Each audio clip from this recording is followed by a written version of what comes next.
Surprise! I invited someone special to celebrate my new job with us tonight, Chinedu announced with a smug grin, his arm wrapped possessively around a woman half his age. The Lagos restaurant buzzed with evening chatter, but Amara's world went silent as her ex-husband's words hit like a physical blow. What would you do if your ex-husband tried to humiliate you in public like this? Hit like if you've been betrayed and comment below where you're watching from. Amara Okoro sat frozen at the corner table of Terra Culture, her elegant Ankara dress suddenly feeling too tight.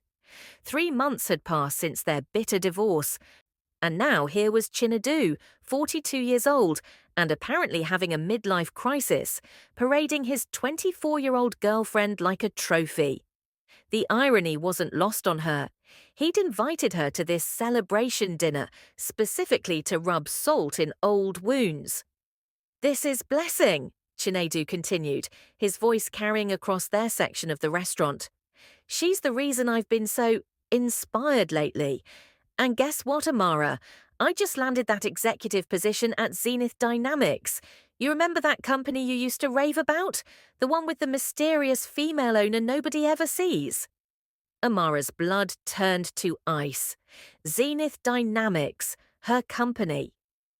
The multinational tech firm she'd built from nothing while Chinedu was busy climbing corporate ladders and, as she'd later discovered, climbing into other women's beds. He had no idea that the mysterious owner he'd just mentioned was sitting right across from him. "Congratulations," Amara managed, her voice steady despite the storm raging inside. Her manicured fingers gripped her wineglass so tightly she feared it might shatter. "Executive position, you said?" Chinedu's chest puffed with pride. "Director of Strategic Operations, 6-figure salary, company car, the works. Finally, a position worthy of my talents." His eyes glittered with malice. "Unlike some people, I don't need to beg for scraps or settle for running those little market stalls you're so fond of." The insult was deliberate. During their marriage, Amara had often spoken fondly of the entrepreneurial spirit she'd witnessed in Lagos markets, how she admired the resilience of women building empires from small beginnings. Chinedu had always mocked this, never knowing that his wife's little business ventures had evolved into a tech empire worth over 50 billion naira. Blessing giggled and pressed closer to Chinedu. "Baby, tell her about the company retreat in Dubai next month, the one where you'll be presenting to the board." "Oh, yes." Chinedu's smile turned predatory. "I'll finally meet the big boss herself. They say she's quite the Iron Lady. Built the company from nothing, though I suspect she probably inherited it or married into money. You know how these successful women usually get their wealth." Amara felt her carefully constructed composure cracking. For 2 years during their marriage, she'd hidden her growing business success, hoping to surprise Chinedu when the time was right. Instead, she'd discovered his infidelity through WhatsApp messages she'd accidentally seen on his phone. Messages planning weekend getaways with multiple women while she worked 18-hour days building what would become Lagos's most innovative tech company. The divorce had been swift but brutal. Chinedu had demanded half of everything, convinced that Amara's small business had grown valuable. Her lawyers had skillfully protected her assets, leaving him with only what he'd brought into the marriage. He'd walked away bitter, convinced she'd hidden wealth from him, never suspecting just how much. "Well," Amara said, setting down her wineglass with deliberate precision, "I'm sure you'll make quite an impression on your new boss." "Oh, I intend to," Chinedu replied. "In fact, I was thinking of hosting a dinner party next week. You know, invite some old friends, show off the new position. Maybe you could come. I'd love for everyone to see how differently our lives have turned out." The cruelty was breathtaking, even for Chinedu. He wanted to parade his success and his young girlfriend in front of their mutual friends, with Amara as the perfect example of the struggling ex-wife he'd left behind. What he didn't know was that several of those friends were actually employees of her various companies, bound by confidentiality agreements that had kept her identity as CEO completely secret. "I'd be delighted to attend," Amara replied, her smile not reaching her eyes. "Should I bring anything?" "Just yourself," Chinedu said with false magnanimity. "Though maybe leave the business talk at home. I know you're still trying to get that little consulting thing off the ground." As Blessing launched into a detailed account of their recent shopping spree, apparently funded by Chinedu's signing bonus, Amara's mind raced. Her phone buzzed with a text from her assistant. "The new director of strategic operations starts Monday. Should I arrange the usual CEO meet and greet for his first week?" Amara typed back quickly. "Let's skip the usual protocol this time. I have a special welcome planned." The evening dragged on with Chinedu regaling nearby diners with stories of his corporate victories, each tale more embellished than the last. He spoke of firing incompetent subordinates, of his plans to modernize Zenith Dynamics, of his theories about what was wrong with female leadership in tech. "The problem with women running companies," he pontificated to a captured audience, "is that they're too emotional. They make decisions based on feelings instead of facts. That's probably why this Zenith woman stays hidden. She knows she's not qualified." Amara's phone buzzed again. This time it was her head of security. "Madame, the background check on new employee Chinedu Okafor is complete. Should I flag any concerns?" She glanced at the report preview. Multiple complaints from female colleagues at his previous job, documented instances of taking credit for others' work, and a recent loan default that suggested his financial situation wasn't as rosy as he pretended. "No flags needed," she texted back. "He's about to learn some important lessons about respect."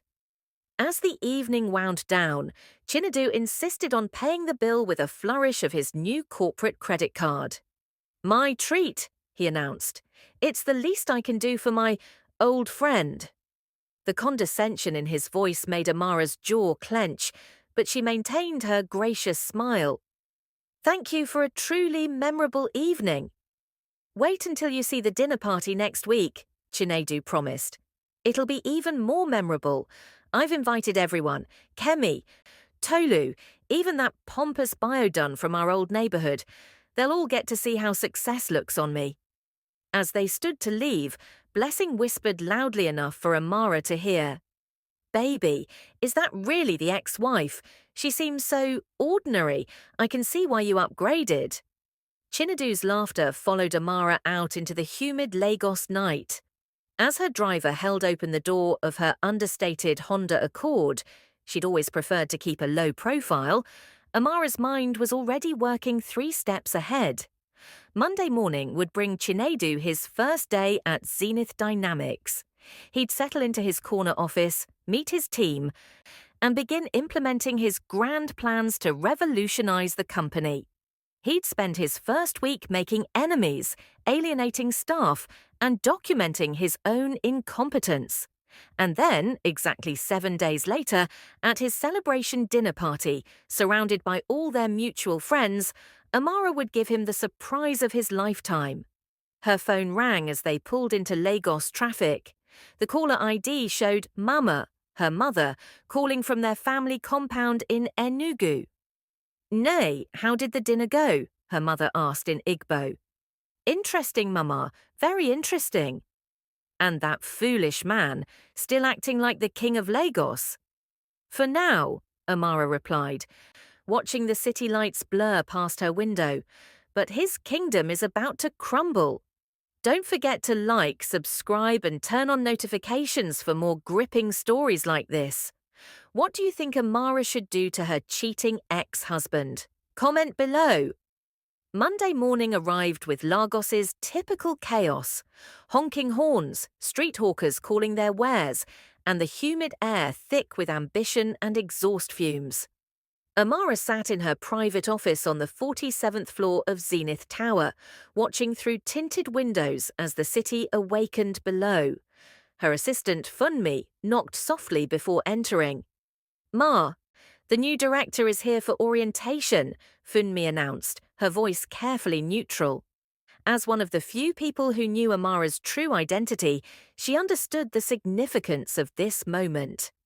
Perfect timing, Amara replied, not looking up from her laptop screen. Make sure he gets the full tour, every department, every protocol. I want him to understand exactly how this company operates. 47 floors below, Chinedu stepped out of a taxi, straightening his imported Italian suit as he gazed up at the gleaming tower that housed Zenith Dynamics. The building was even more impressive than he'd imagined, glass and steel reaching toward the Lagos sky like a monument to success. This is it, he murmured to himself. This is where I belong. The lobby was a study in understated elegance. Nigerian artwork adorned the walls, and the receptionist, a poised young woman named Ada, greeted him with professional warmth. Mr. Okafor, welcome to Zenith Dynamics. I'm here to escort you through your first day. As they rode the elevator up, Chinedu couldn't contain his excitement. So, tell me about the CEO. What's she really like?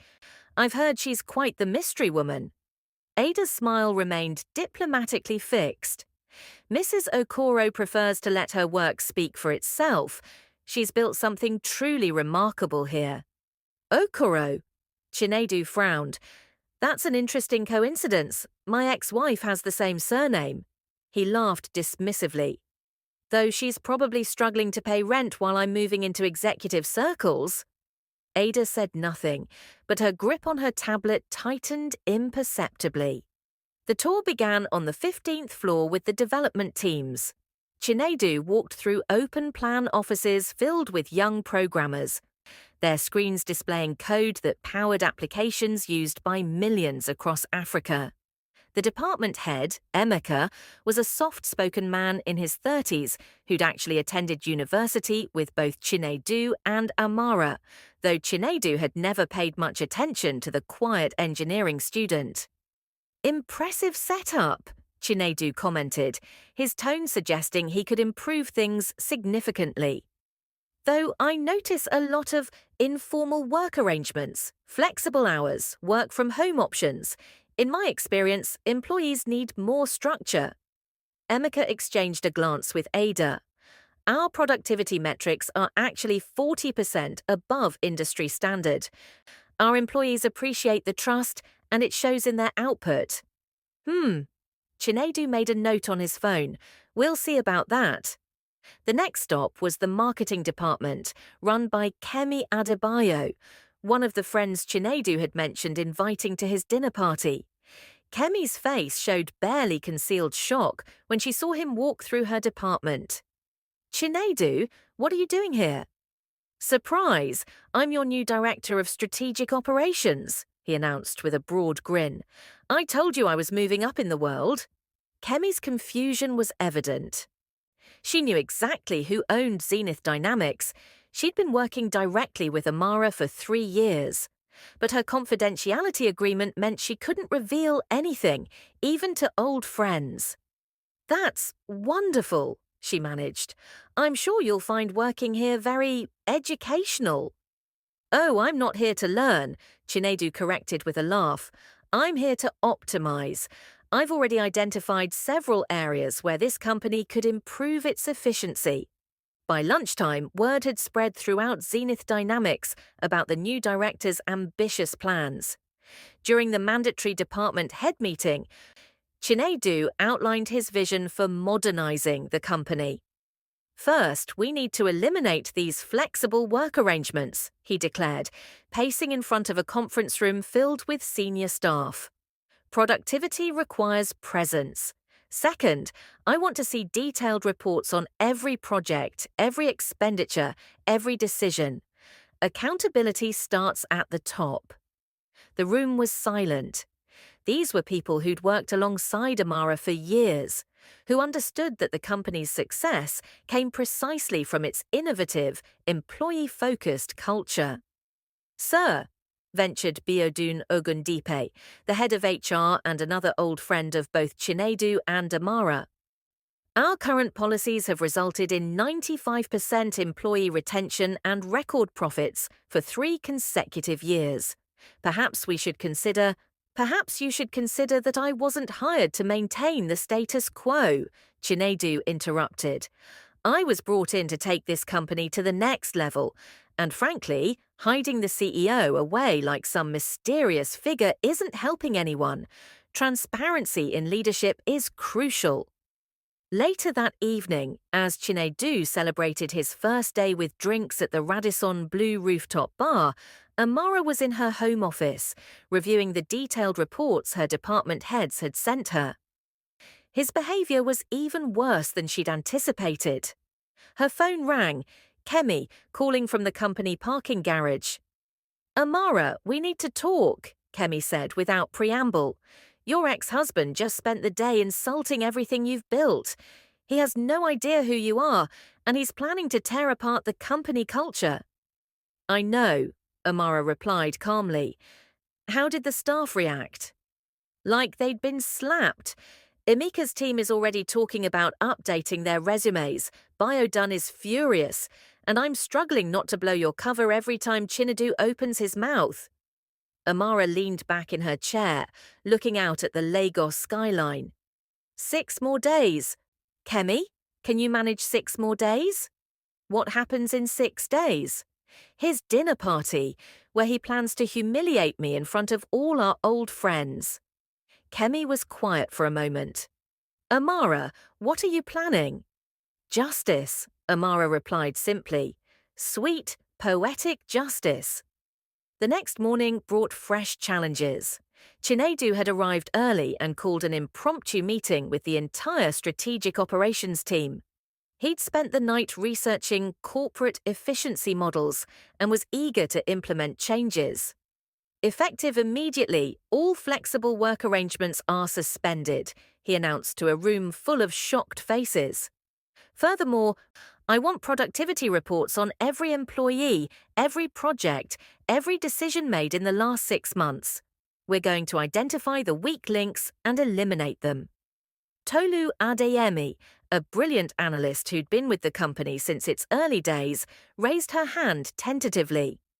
"Sir, with respect, these policies have been incredibly successful.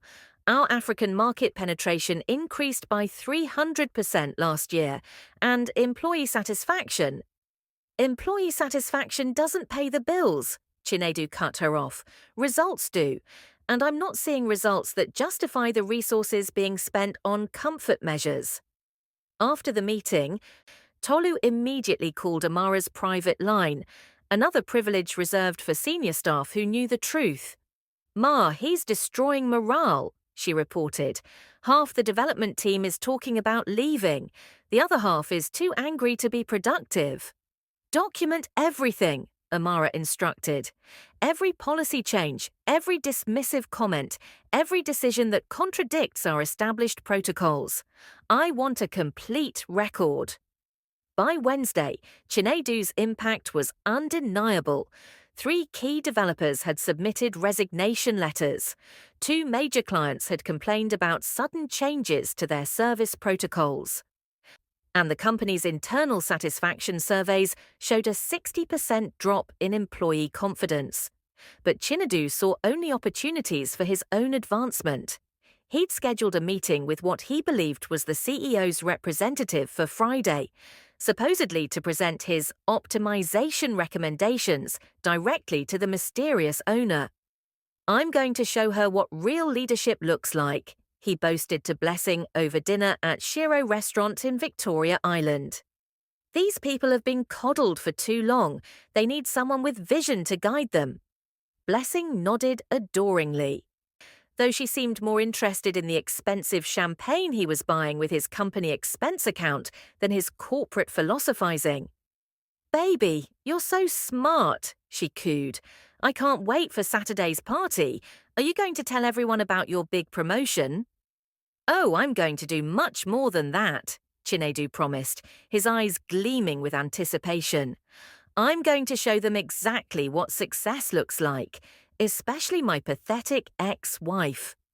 Meanwhile, in her penthouse apartment in Ikoyi, Amara was making final preparations for Saturday night. Her chef had been briefed, her security team was in place, and every detail of the evening had been carefully orchestrated. Funmi knocked on her bedroom door as Amara selected her outfit for the evening, a stunning emerald green gel head wrap paired with a tailored gold dress that spoke of quiet confidence and substantial means. "Ma, everything is ready," Funmi reported. "The catering staff, the photographer you requested, even the surprise guest you asked me to invite." "Perfect," Amara replied, fastening diamond earrings that had been her grandmother's. "And Chinedu has no idea?" "None whatsoever. He's been too busy making enemies at the office to notice that several party guests are actually his new colleagues." Amara smiled at her reflection. The woman looking back at her was no longer the uncertain wife who'd discovered her husband's betrayal through WhatsApp messages. This was a CEO, a leader, a woman who'd built an empire through intelligence, determination, and careful planning. Tomorrow night, Chinedu would learn that success wasn't about humiliating others. It was about elevating yourself through honest work and treating people with respect. Her phone buzzed with a text from an unknown number. "Mrs. Okoro, this is a maker from development. I know tomorrow is your big reveal, but I wanted you to know the entire company is behind you. What Chinedu doesn't understand is that he's not just insulting our boss, he's insulting our friend." The message was followed by dozens of similar texts from employees across every department. They were ready to support her, ready to witness justice being served. Saturday evening arrived with the kind of electric energy that precedes a thunderstorm. Chinedu's rented penthouse in Victoria Island was transformed into a showcase of his newfound status. Expensive champagne, imported flowers, and catering from one of Lagos's most exclusive restaurants. He'd spared no expense, charging everything to various credit cards with the confidence of a man who believed his six-figure salary made him untouchable. "Everything has to be perfect," he told Blessing as she adjusted his bow tie. "Tonight, everyone sees what I've become." Blessing, resplendent in a figure-hugging red dress that cost more than most Lagos residents earned in 3 months, nodded enthusiastically. "They'll be so jealous, especially that ex-wife of yours. I almost feel sorry for her." "Don't," Chinedu replied coldly. She made her choices. The first guests arrived at 7 sharp. Old colleagues from Chinedu's previous job, university friends, and neighbours from their former shared circle. What Chinedu didn't realise was that nearly half the guest list consisted of Zenith Dynamics employees who knew exactly who Amara Okoro really was. Kemi arrived early, her face a mask of professional courtesy. As Zenith's marketing director, she'd perfected the art of hiding her true thoughts, but tonight the effort was particularly challenging. "Chinedu, congratulations again," she said, accepting a glass of champagne. "Zenith Dynamics is quite the company." "It's going to be even better once I implement some real changes," he replied, with characteristic arrogance. "The place needs strong male leadership." Biodun entered moments later with his wife, both of them exchanging meaningful glances with Kemi. As Zenith's HR director, Biodun had been fielding resignation threats all week, all triggered by Chinedu's optimization strategies. "So tell me," Biodun said carefully, "how are you finding the company culture?" "Weak," Chinedu replied without hesitation. "Too much focus on employee comfort, not enough on results." "But don't worry, I'm fixing that." The conversation was interrupted by the arrival of more guests, including several former colleagues who remembered Chinedu's previous workplace behavior. Whispered conversations began immediately. "Isn't that the guy who took credit for Sarah's presentation? The same one who got transferred after those harassment complaints? I heard his wife divorced him for cheating." By 8 o'clock, the party was in full swing, but there was no sign of the guest of honor. Chinedu checked his phone repeatedly, his confidence beginning to waver. "Where is she?" he muttered to Blessing. She confirmed she'd be here. At exactly 8:30, the elevator chimed. Amara Okoro stepped into the penthouse, and the effect was immediate. Conversations stopped mid-sentence. Champagne glasses paused halfway to lips. Even the catering staff turned to look. She was magnificent. Her emerald green jewel was wrapped with the skill of a master, her gold dress tailored to perfection, and her jewelry spoke of old money and established success. But it was her bearing that truly commanded attention, the quiet confidence of a woman who owned every room she entered. "Amara!" Chinedu's voice carried across the suddenly quiet space, dripping with false warmth and barely concealed malice. "Everyone, look who finally decided to join us!" Amara smiled graciously, moving through the crowd with elegant ease.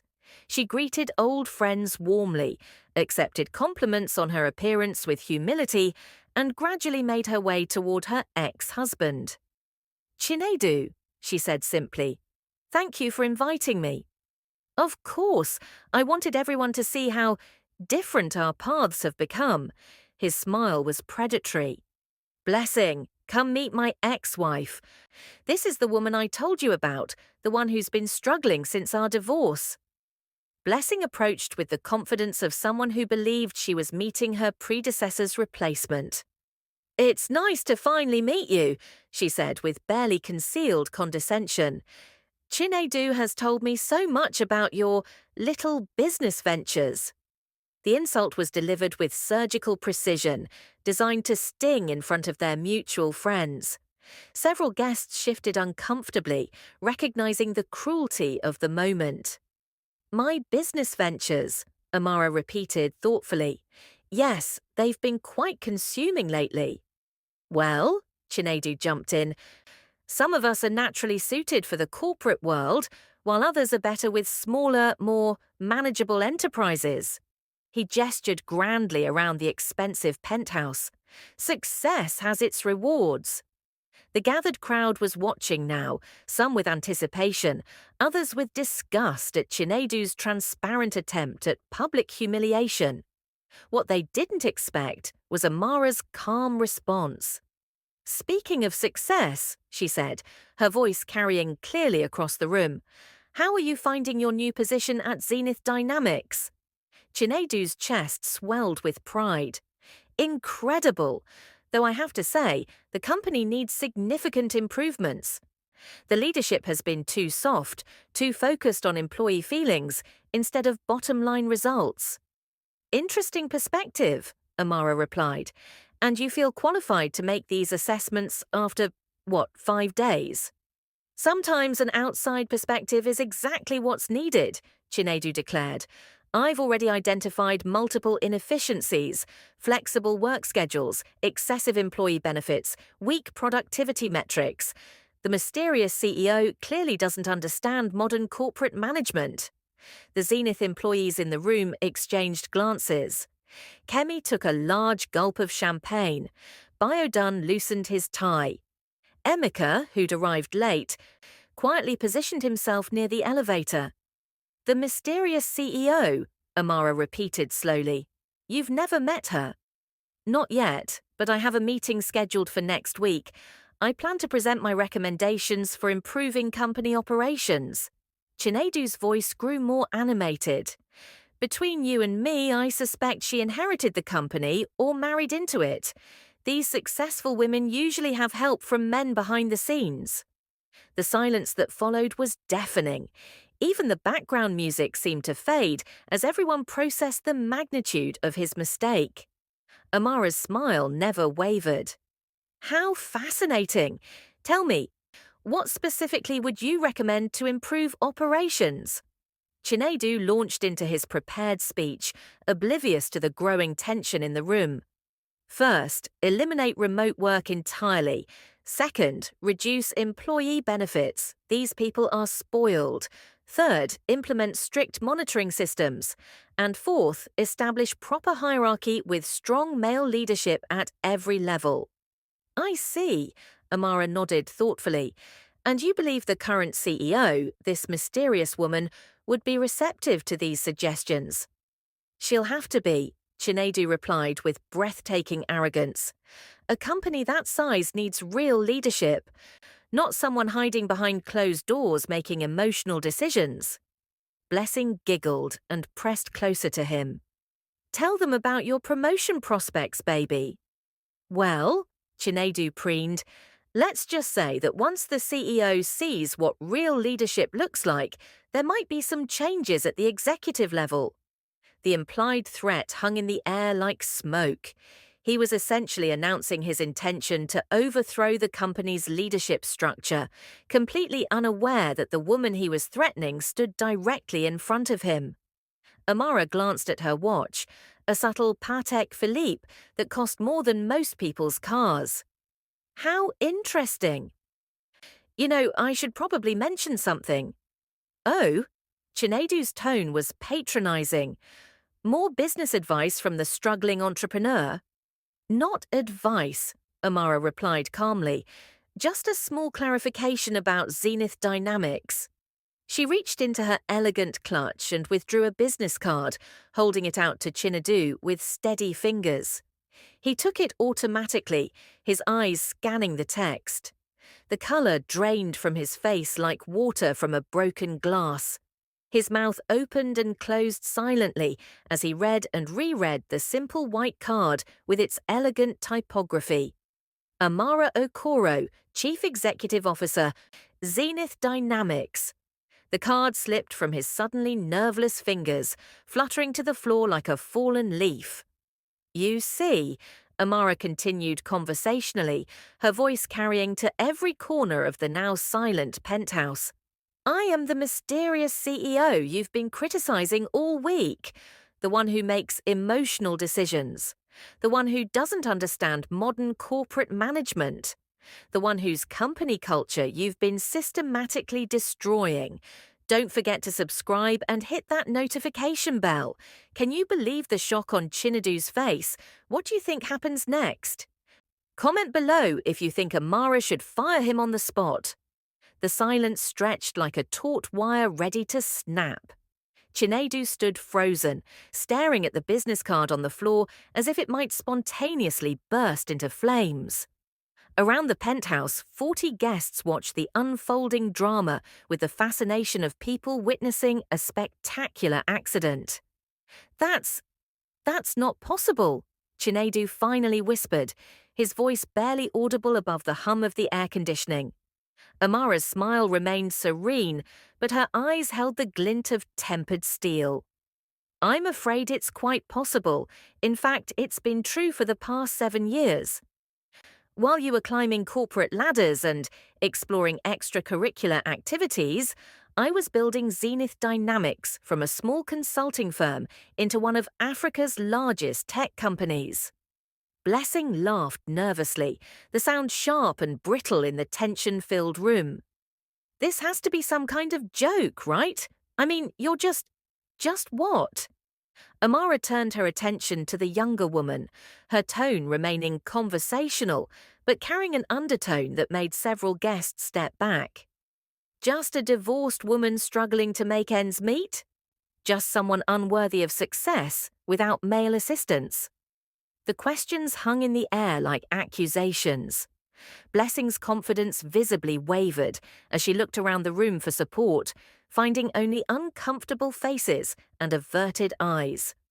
The company your boyfriend has spent the past week insulting, Amara continued, employs over 3,000 people across 6 African countries. Our annual revenue last year was 67 billion naira.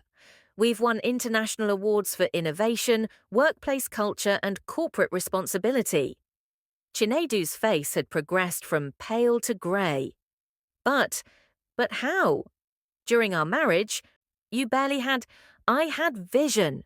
Amara cut him off sharply, her composure finally showing the first crack. I had intelligence, determination, and a work ethic that apparently meant nothing to you while you were busy sending late-night messages to multiple women. A collective intake of breath swept through the room. The gathered friends and colleagues, people who had known both Chinedu and Amara during their marriage, were finally hearing the truth about their divorce. Kemi stepped forward slightly, her role as marketing director warring with her loyalty as an old friend. Amara, maybe we should— No. Amara raised her hand gently but firmly. This conversation is long overdue. She turned back to Chinedu, whose expensive suit now seemed to hang on him like borrowed clothes. For 2 years of our marriage, I worked 18-hour days building what would become Zenith Dynamics. I kept it quiet because I wanted to surprise you. I thought we were partners. We were, Chinedu stammered, trying to recover some dignity. You supported nothing. The words came out like a whip crack.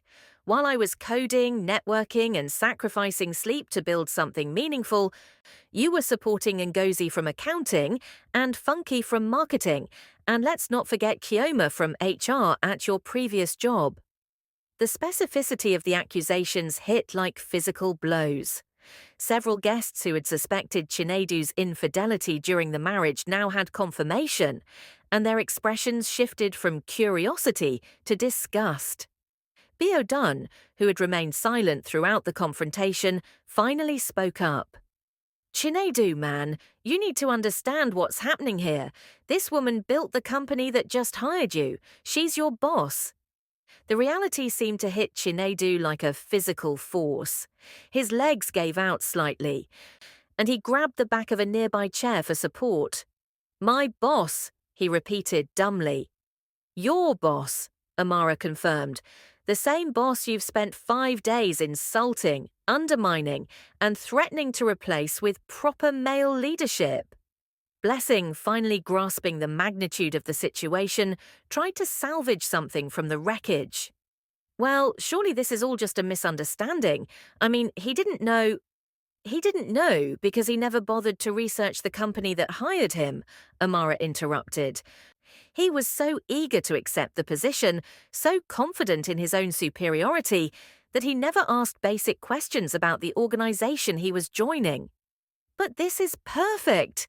Blessing's voice took on a desperate edge. Now you know each other. You can work together, maybe even— The suggestion was so absurd that several guests couldn't suppress snorts of laughter. The idea that Amara might welcome back the man who had cheated on her, insulted her publicly, and spent a week trying to destroy her company. Culture was beyond ridiculous. Chinedu, meanwhile, had begun to calculate the implications. His new salary, his company car, his expense account. Everything depended on the goodwill of the woman he had just spent the evening humiliating. Amara, he began, his voice taking on a pleading quality that was painful to witness. I know this looks bad, but it doesn't look bad, Chinedu. It is bad. Amara's voice remained steady, but there was something final in her tone. You've spent 1 week at my company, and in that time you've managed to alienate my staff, insult my corporate culture, threaten my leadership, and attempt to dismantle policies that have made us one of Africa's most successful tech firms. She gestured to the Zenith employees scattered throughout the room. Kemi has been fielding complaints from international clients who are confused by sudden changes to their service protocols. Biodun has 3 resignation letters on his desk from developers who refuse to work under your new optimization policies. And Amaka has spent the week explaining to his team why their proven methodologies are suddenly being questioned by someone with no experience in tech innovation. Each name was a fresh revelation for Chinedu. He looked around the room with growing horror, finally recognizing faces from his new workplace. These weren't just old friends attending his celebration. They were his colleagues, his subordinates, the people who had watched him insult their CEO all week. You didn't just invite me here to humiliate me, he realized aloud. You invited me here to humiliate myself. I invited you here to give you enough rope, Amara replied calmly. What you chose to do with it was entirely up to you. The room was completely silent now, the only sounds the distant hum of Lagos traffic far below, and the barely audible whisper of the air conditioning. 40 pairs of eyes watched as 7 years of hidden success, buried resentment, and careful planning reached their inevitable conclusion. Chinedu's expensive champagne sat untouched on nearby tables. His imported flowers seemed to mock the celebration that had turned into a public execution. Even the catering staff had stopped their quiet bustling to witness the unfolding drama. So what happens now? Blessing asked, her voice small and uncertain. Amara considered the question thoughtfully, her gaze moving slowly around the room before settling back on her ex-husband. Now, Chinedu faces the consequences of his choices. All of them. You're going to fire me, he said flatly, resignation replacing his earlier panic. Actually, Amara's response surprised everyone in the room. I'm not. The collective gasp was audible. Even Kemi looked shocked, her champagne glass stopping halfway to her lips. You're not. Chinedu's voice cracked with disbelief. No, firing you would be too easy, too clean. Amara's smile was serene, but there was something predatory lurking beneath the surface. Instead, you're going to learn what it really means to work for the company you've been trying to destroy. The implications hung in the air like a gathering storm. Whatever Amara had planned, it was clearly going to be far more sophisticated than simple termination. What do you mean? Blessing demanded, stepping protectively closer to Chinedu. I mean, Amara replied, checking her elegant watch, that Monday morning Chinedu will report to his new position. New position? Biodan couldn't hide his confusion. Entry-level customer service representative, night shift, minimum wage plus commission based on successful complaint resolution. The room erupted in murmurs. The humiliation was surgical in its precision. Not only was Chinedu being demoted as far as possible, but he was being placed in the one department that dealt directly with the customers his policy changes had alienated. You can't do that, Blessing protested. He has a contract. He has an employment contract with Zenith Dynamics, Amara corrected smoothly, which includes a clause allowing for position reassignment based on performance and cultural fit. I'd say this week's performance speaks for itself. Chinedu stood speechless, the full weight of his situation finally settling on his shoulders. His six-figure salary, his company car, his expense account, all gone. Replaced by night shifts in a call center, dealing with angry customers whose problems had been created by his own arrogance. But there was more. Amara wasn't finished. Furthermore, she continued, her voice carrying to every corner of the penthouse, your new supervisor will be Tolu Adeyemi, the brilliant analyst you dismissed yesterday as too emotional for strategic thinking. The irony was delicious. Tolu, a 28-year-old woman with 2 degrees and 5 years of stellar performance reviews, would now be managing the man who had questioned her competence based solely on her gender. This is insane, Chinedu finally found his voice. I'll quit. I'll find another job. Feel free, Amara replied pleasantly, though you might find it challenging. You see, Lagos's tech community is smaller than you think. Word travels fast about executives who last 1 week before being demoted to customer service. The threat was subtle but clear. Amara's influence in the industry meant that Chinedu's professional reputation was now entirely in her hands. Besides, she added, almost as an afterthought, you have significant financial obligations. The signing bonus you spent this week, the company credit card charges for tonight's party, the lease on this penthouse you couldn't actually afford. Chinedu's face went ashen. In his arrogance, he had spent money he didn't technically have yet, confident that his new position was secure. Now, faced with minimum wage employment, those debts would become impossible to service. You planned this, he whispered. All of it. I planned to give you an opportunity, Amara corrected. You could have spent this week learning, growing, contributing positively to an organization that was willing to give you a chance despite your questionable employment history. Instead, you chose to attack everything we've built. She gestured to the assembled crowd, many of whom were nodding in agreement. Everyone in this room watched you reveal your true character, your arrogance, your misogyny, your complete lack of respect for others' achievements. But we were married. Chinedu's desperation was palpable now. That has to count for something. It does count, Amara replied quietly. It counts as the worst mistake I ever made. The words hit like a physical blow. 7 years of marriage reduced to a single devastating sentence delivered in front of 40 witnesses. Blessing, who had been growing increasingly agitated throughout the conversation, finally exploded. This is all jealousy. You're just bitter because he found someone younger and more beautiful. The accusation hung in the air for a moment before Amara began to laugh. Not the bitter sound one might expect, but genuine amusement. Younger and more beautiful, she repeated, shaking her head. My dear, I own a company worth billions. I employ thousands of people. I've been featured on the cover of Forbes Africa. Do you really think I'm concerned about competition from someone whose greatest achievement is dating my ex-husband? The dismissal was so complete, so utterly without malice, that it was somehow more devastating than any angry response could have been.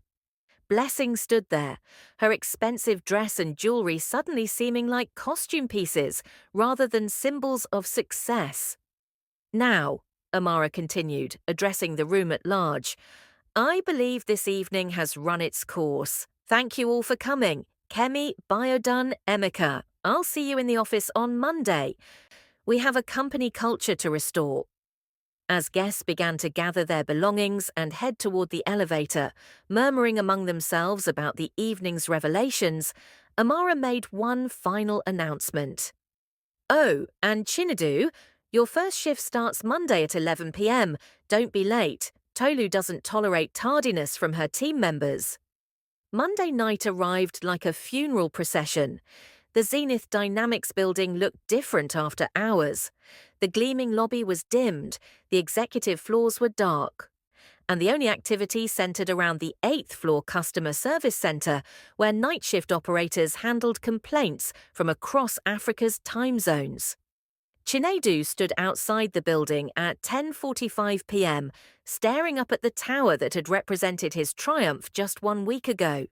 His designer suit had been replaced by the company-issued polo shirt and khakis required for customer service representatives. The uniform felt like a prison sentence. "You're the new night shift rep?" asked David, a security guard who'd been with the company for 3 years. "ID and employment letter, please."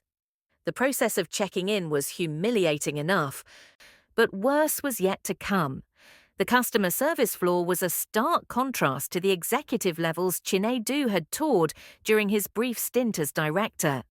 Functional desks, basic computers, and the constant hum of conversations as representatives dealt with frustrated customers. "Chinedu Okafor," a woman's voice called from across the floor.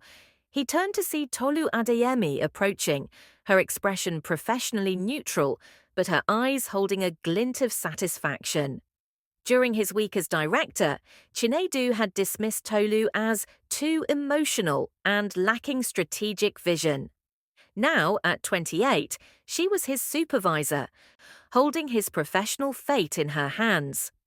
"Welcome to customer service," she said, her tone briskly efficient. "Your workstation is number 47.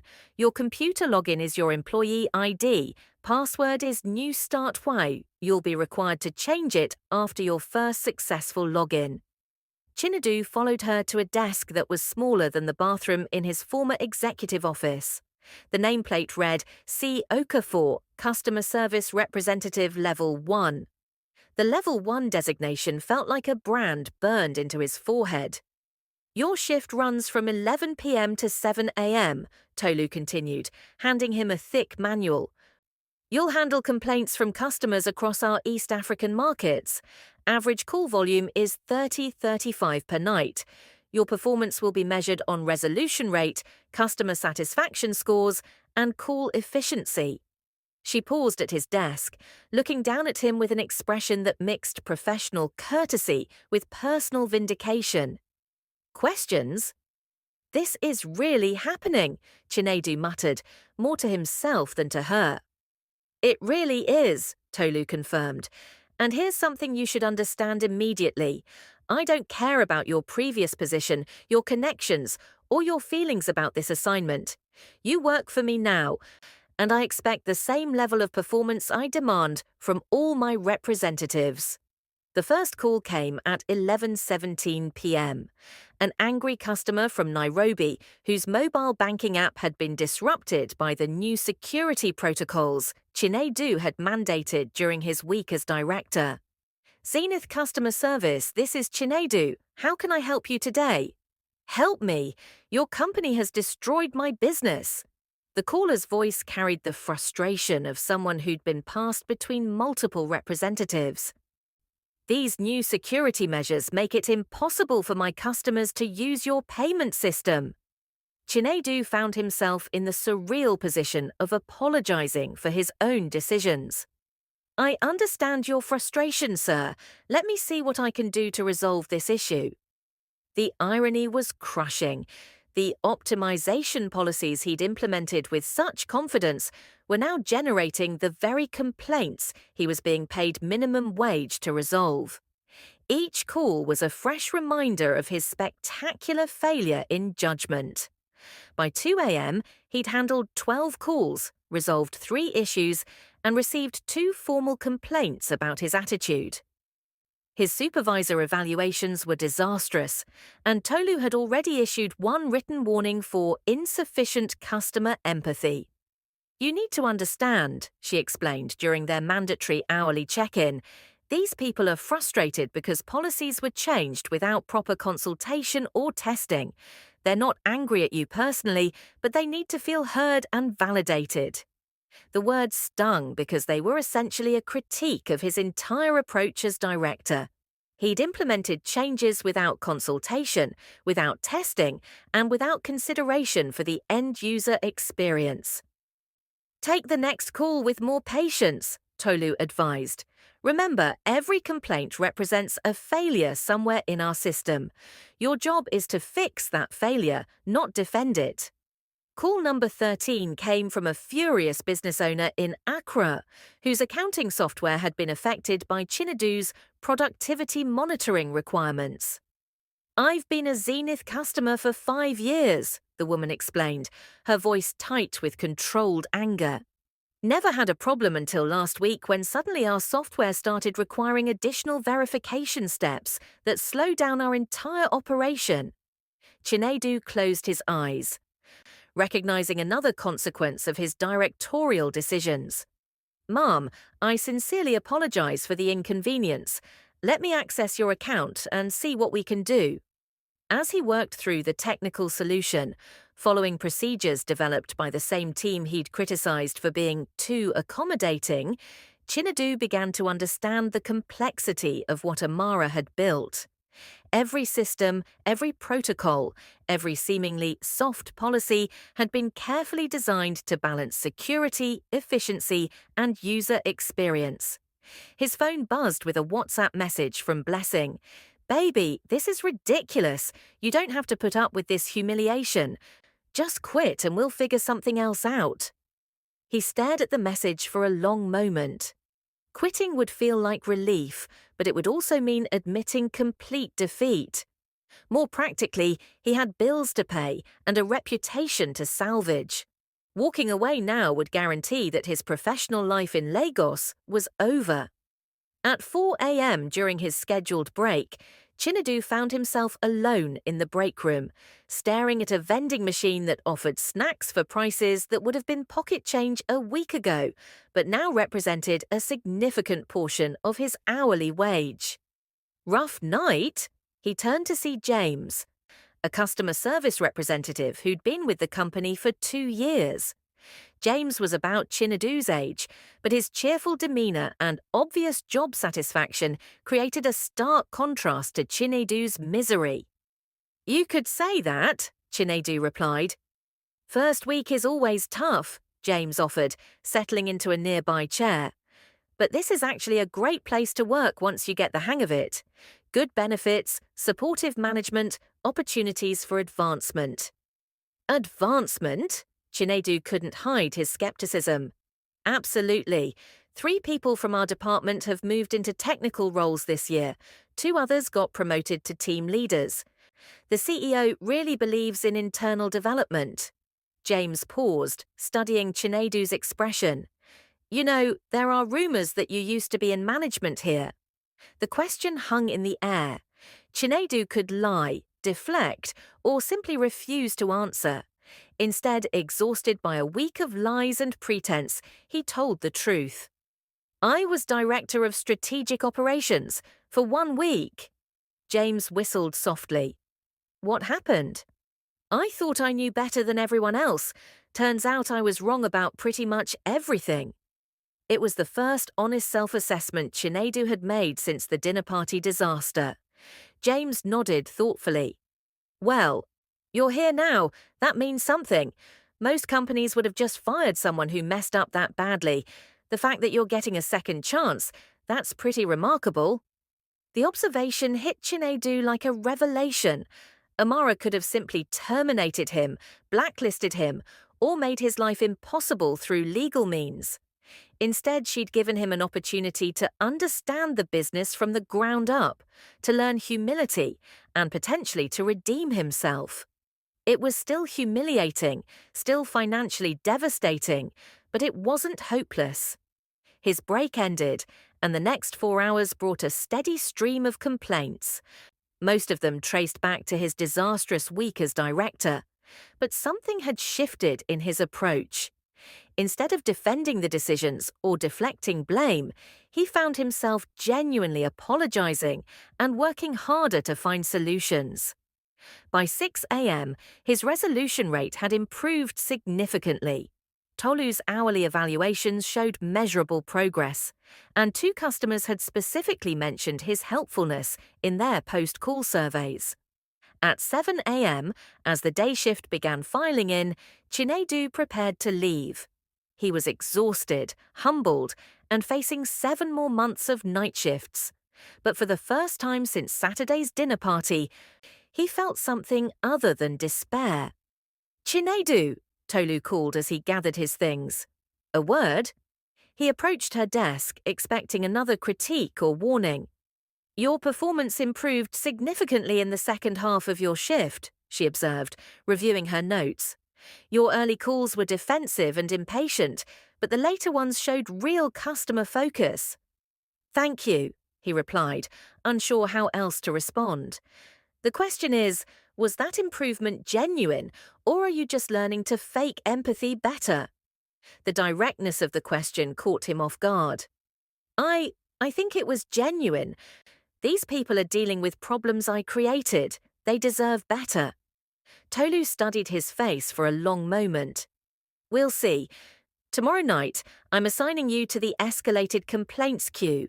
The really angry customers who've already been transferred multiple times.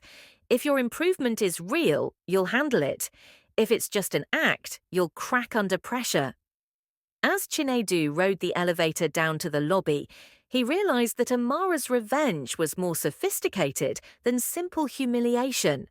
She was forcing him to confront the real-world consequences of his arrogance while simultaneously offering him a path to redemption. The question was whether he was strong enough to take it. Don't forget to hit that subscribe button. Do you think Chinedu is genuinely changing or just putting on an act to survive? What would you do in his situation? Comment below. Tuesday night brought Lagos's typical evening chaos, but for Chinedu, the city's energy felt distant and muted as he prepared for his second shift in customer service purgatory. His reflection in the bathroom mirror showed a man he barely recognized. Designer stubble had given way to genuine fatigue, and his eyes held a humility that a week ago would have been impossible. The elevator ride to the 8th floor felt like a descent into a different world. As the doors opened, he could hear the familiar hum of the customer service center, but tonight the sound felt less like a prison sentence and more like work, honest work.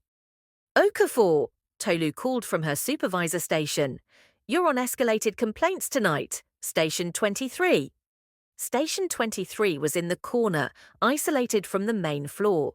The computer screen displayed a queue of 47 pending complaints, each one marked with red flags indicating multiple failed resolution attempts.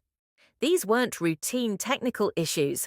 These were the customers who had been let down, passed around, and were now barely containing their rage. His first call came from Dr. Adara Namdi, a pediatrician in Port Harcourt, whose medical billing software had been crippled by the security enhancements Chinedu had mandated during his brief reign as director. I've been on hold for 3 hours across 4 different calls. Dr. Namdi's voice carried the exhaustion of someone fighting a system that should have been helping her. Your company's changes have made it impossible for me to bill insurance companies. I have sick children to treat, and I'm spending my time fighting with software that worked perfectly until last week. Chinedu closed his eyes, absorbing the weight of her frustration. This wasn't just a complaint. It was a real person whose ability to help children was being hampered by his arrogant decision-making. Dr. Namdi, I want to personally apologize for the situation you're facing, he began, his voice steady but genuinely remorseful. Let me access your account and see exactly what's happening with your billing integration. For the next 45 minutes, Chinedu worked through the technical maze that his optimization policies had created. He discovered that the new security protocols had inadvertently blocked the API connections that medical practices relied on for insurance communication. I'm going to escalate this to our technical team, he told Dr. Namdi. But more than that, I'm documenting this as a critical system failure that needs immediate attention. You shouldn't have to choose between treating patients and fighting with billing software. Thank you. Dr. Namdi's voice carried surprise and relief. You're the first person who's actually listened to the problem instead of just reading from a script. After the call ended, Chinedu sat staring at his screen. The technical solution would take days to implement, but the human cost was immediate and real. Children's medical care was being delayed because of his hubris. Call number 2 came from Ibrahim Musa, a small business owner in Kano whose e-commerce platform had been disrupted by the mandatory productivity monitoring systems Chinedu had implemented. My business employs 12 people, Ibrahim explained, his voice tight with stress. The new monitoring requirements have slowed our order processing so much that customers are cancelling purchases. If this continues, I'll have to lay off half my staff. Again, Chinedu found himself confronting the real-world consequences of policies he'd implemented without understanding their impact. Each complaint was a lesson in humility, forcing him to see beyond abstract corporate theories to the actual human lives affected by executive decisions. Mr. Musa, I understand the urgency of your situation, Chinedu replied. Let me see what temporary workarounds we can implement while working on a permanent solution. By 2 a.m., he'd handled 8 escalated complaints, each one a testament to the damage his week as director had caused. But something unexpected was happening. Instead of breaking under the pressure, he was finding a strange satisfaction in actually solving problems rather than creating them. During his break, he found James in the break room again, this time accompanied by 2 other representatives. Sarah, a young graduate who'd been with the company for 6 months, and Michael, a veteran who'd worked his way up from customer service to become a team leader. "Heard you're on escalation duty," Michael said with sympathy. "That's usually a punishment assignment." "It is a punishment assignment," Chinedu replied honestly, "but I'm starting to think it might be exactly what I needed." Sarah looked puzzled. "Most people find escalated complaints soul-crushing. You're saying it's helping you." "Every call I take is someone dealing with a problem I created," Chinedu explained. "It's forcing me to understand that corporate decisions aren't abstract. They affect real people's lives." Michael nodded thoughtfully. "That's actually profound. Most executives never get to see the downstream effects of their policies. They make decisions in boardrooms and never have to face the customers who suffer from bad implementation." "Is that why you think the CEO structures the company this way?" James asked. "Everyone here talks about how she started in customer service herself." Chinedu felt a chill of recognition.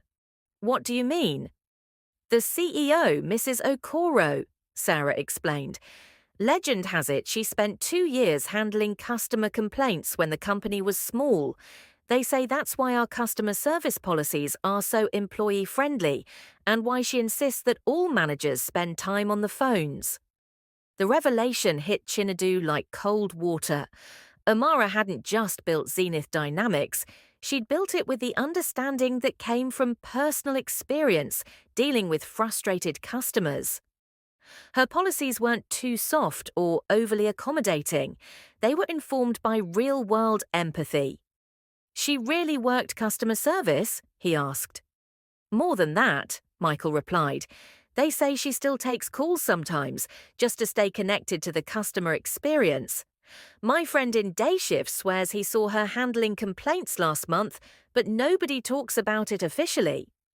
The image of Amara, CEO of a billion-naira company, voluntarily taking customer service calls was both humbling and illuminating. While he'd been criticizing her leadership as too emotional, she'd been maintaining direct contact with the people their decisions affected.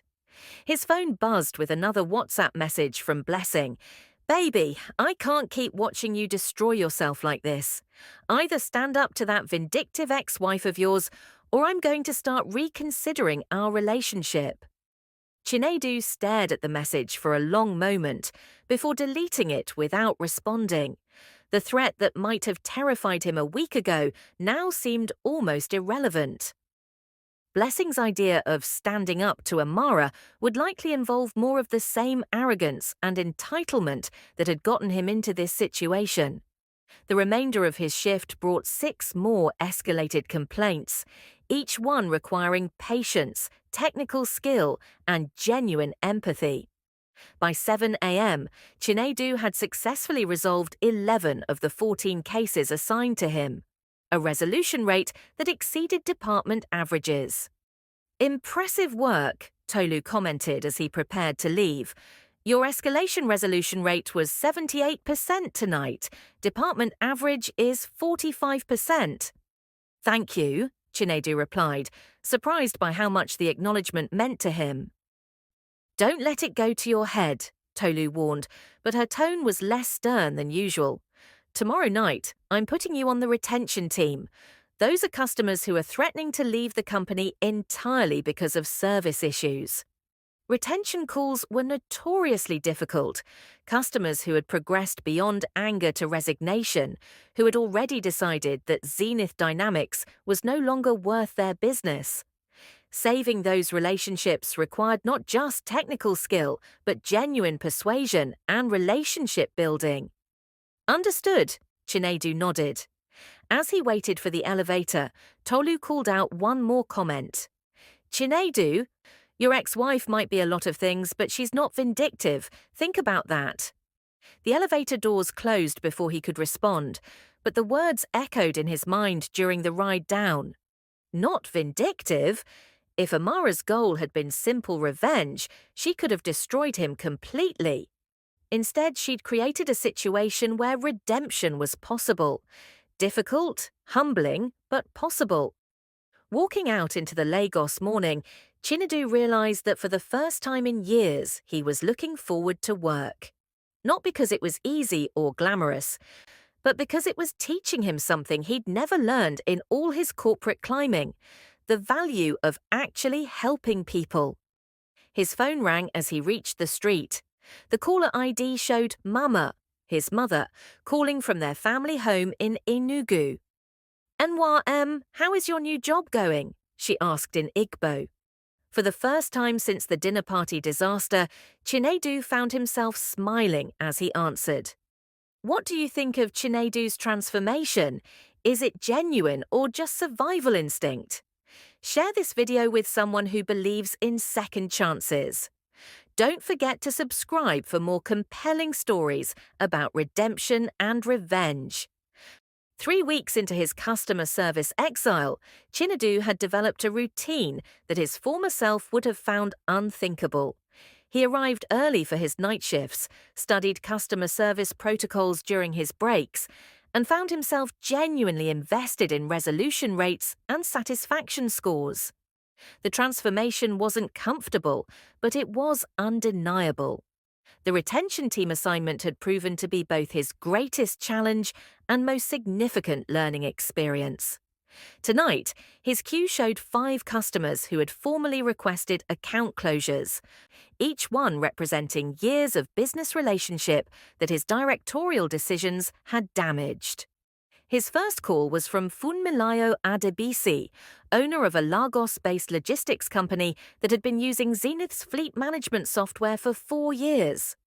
"Mr. Okafor, I appreciate you calling, but my decision is final," she said, with the weariness of someone who had already spent too much energy fighting a system that should have supported her business. "The new requirements you people implemented have turned a simple scheduling process into a bureaucratic nightmare. I've already signed with your competitor." Chinedu took a deep breath, centering himself in the empathy he'd been learning to cultivate. "Mrs. Adebisi, I understand your frustration, and I want you to know that I take full responsibility for the problems you've experienced." "You take responsibility?" Her voice carried surprise. "In 3 weeks of calls, you're the first person to say that." "Because it's true," Chinedu replied. "The policy changes that disrupted your operations were implemented without proper testing or consultation. That was a failure of leadership, and I'm calling to see if there's any way we can earn back your trust." For the next hour, Chinedu worked with Mrs. Adebisi to understand exactly how the new protocols had affected her business. Her company managed delivery routes for over 200 small retailers across Lagos, and the additional verification steps had created delays that cascaded through the entire supply chain. "The irony," Mrs. Adebisi explained, "is that we chose Zenith originally because of your reputation for understanding small business needs. The old system was intuitive, efficient, and scaled with our growth. These new changes feel like they were designed by people who've never actually run a business." The criticism stung because it was accurate.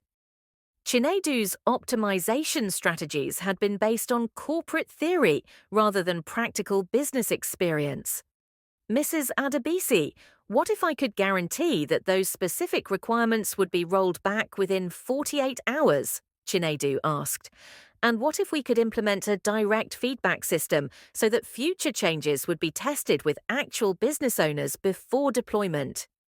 "You can guarantee that?" Skepticism colored her voice. "You're in customer service. You don't have the authority to change corporate policy." "You're right, I don't have that authority directly," Chinedu admitted. "But I can escalate this to people who do, and I can make sure your specific concerns are documented and addressed." After the call ended, Chinedu did something that went beyond his job description. He wrote a detailed incident report documenting not just Mrs. Adebisi's complaints, but the systemic problems that had created them. He copied Tolu, the customer service manager, and marked it for executive review. His second retention call came from Dr. Olumide Ogundipe, a university researcher whose data analysis platform had been disrupted by the new productivity monitoring requirements. "Young man," Dr. Ogundipe said with the patience of someone who had spent decades dealing with institutional bureaucracy, "I've been using Zenith's research tools for 3 years. They've helped me publish papers that have advanced medical knowledge in Nigeria. But these new monitoring systems treat me like a criminal every time I access my own data." The conversation revealed another layer of damage from Chinedu's policies. The academic community relied on seamless access to research tools, and the additional security measures had created barriers that interfered with scholarly work. "Dr. Ogundipe, your research contributes to Nigeria's scientific advancement," Chinedu said. "The fact that our policies are hindering that work is completely unacceptable."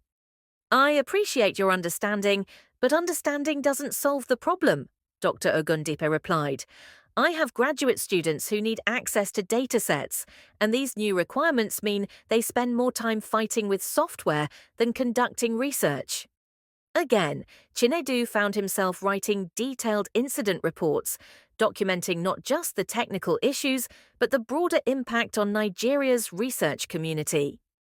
Each report was becoming a small thesis on the unintended consequences of poorly implemented corporate policies. During his 3 a.m. break, Chinedu discovered that his incident reports were generating attention beyond the customer service department. Tolu approached him with a printed email. "This is from the VP of Product Development," she said, handing him the message. "She wants to meet with you tomorrow about your retention case documentation." Chinedu read the email twice, hardly believing what he was seeing. Dr. Kemi Adebayo, who he now knew was both an old friend and a Zenith executive, had requested a meeting to discuss his insights into customer retention failures. "This is unusual," Tolu observed. "Customer service reps don't typically get called to product development meetings." "Maybe it's because I understand the problems from both sides," Chinedu suggested. "I created the policies that are driving customers away, and now I'm dealing with the consequences directly." "Maybe," Tolu agreed. "Or maybe the CEO is watching your progress more closely than you realize." The suggestion sent a chill through Chinedu. The idea that Amara might be monitoring his performance added another layer of complexity to his already complicated situation. His remaining retention calls that night included a small manufacturing company, a non-profit organization, and a freelance marketing consultant, each one representing a different aspect of Nigeria's diverse business ecosystem, and each one struggling with the same fundamental problem: policies designed in corporate boardrooms without consideration for real-world application. By 7 a.m., Chinedu had successfully retained 3 of the 5 customers on his list by promising specific policy reviews and implementing immediate workarounds.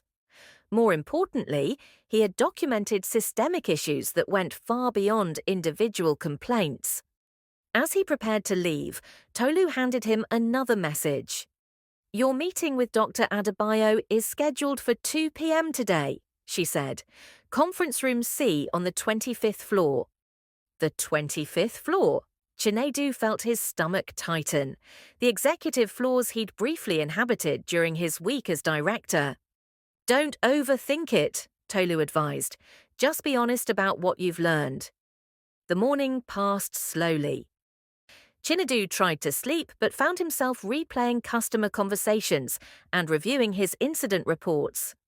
By 1:30 p.m., he was standing outside Zenith Tower in his best remaining suit, preparing to return to the executive floors for the first time since his spectacular fall from grace. The elevator ride felt endless. When the doors opened on the 25th floor, he was greeted by the familiar sight of executive offices and conference rooms. But now, instead of belonging here, he felt like a visitor from another world. Conference room C was already occupied when he arrived. Dr. Kemi Adebayo sat at the head of the table, accompanied by two other executives he didn't recognize, and, to his surprise, Bio Dunn from HR. "Chinedu, please sit down," Kemi said, her tone professionally neutral. "We've been reviewing your retention case reports from the past 3 weeks." "I hope they've been helpful," Chinedu replied, taking a seat across from the executive team. "They've been remarkable," said one of the other executives, introducing herself as Dr. Yemisi Olatunji, VP of Customer Experience. "In 3 weeks, you've documented systemic issues that our quality assurance team missed during months of testing." "More than that," Biodun added, "your resolution rate in retention cases is 67%, nearly double the department average." Kemi leaned forward, studying Chinedu's face. "The question we need to ask is, what changed? 3 weeks ago, you were implementing policies that drove customers away. Now you're saving customer relationships at an exceptional rate."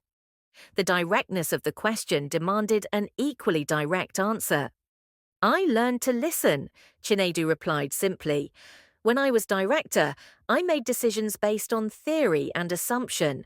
Now I spend 8 hours a night talking to people who are actually affected by those decisions." "You can't ignore reality when it's calling you every 15 minutes. Dr. Olatunji nodded thoughtfully.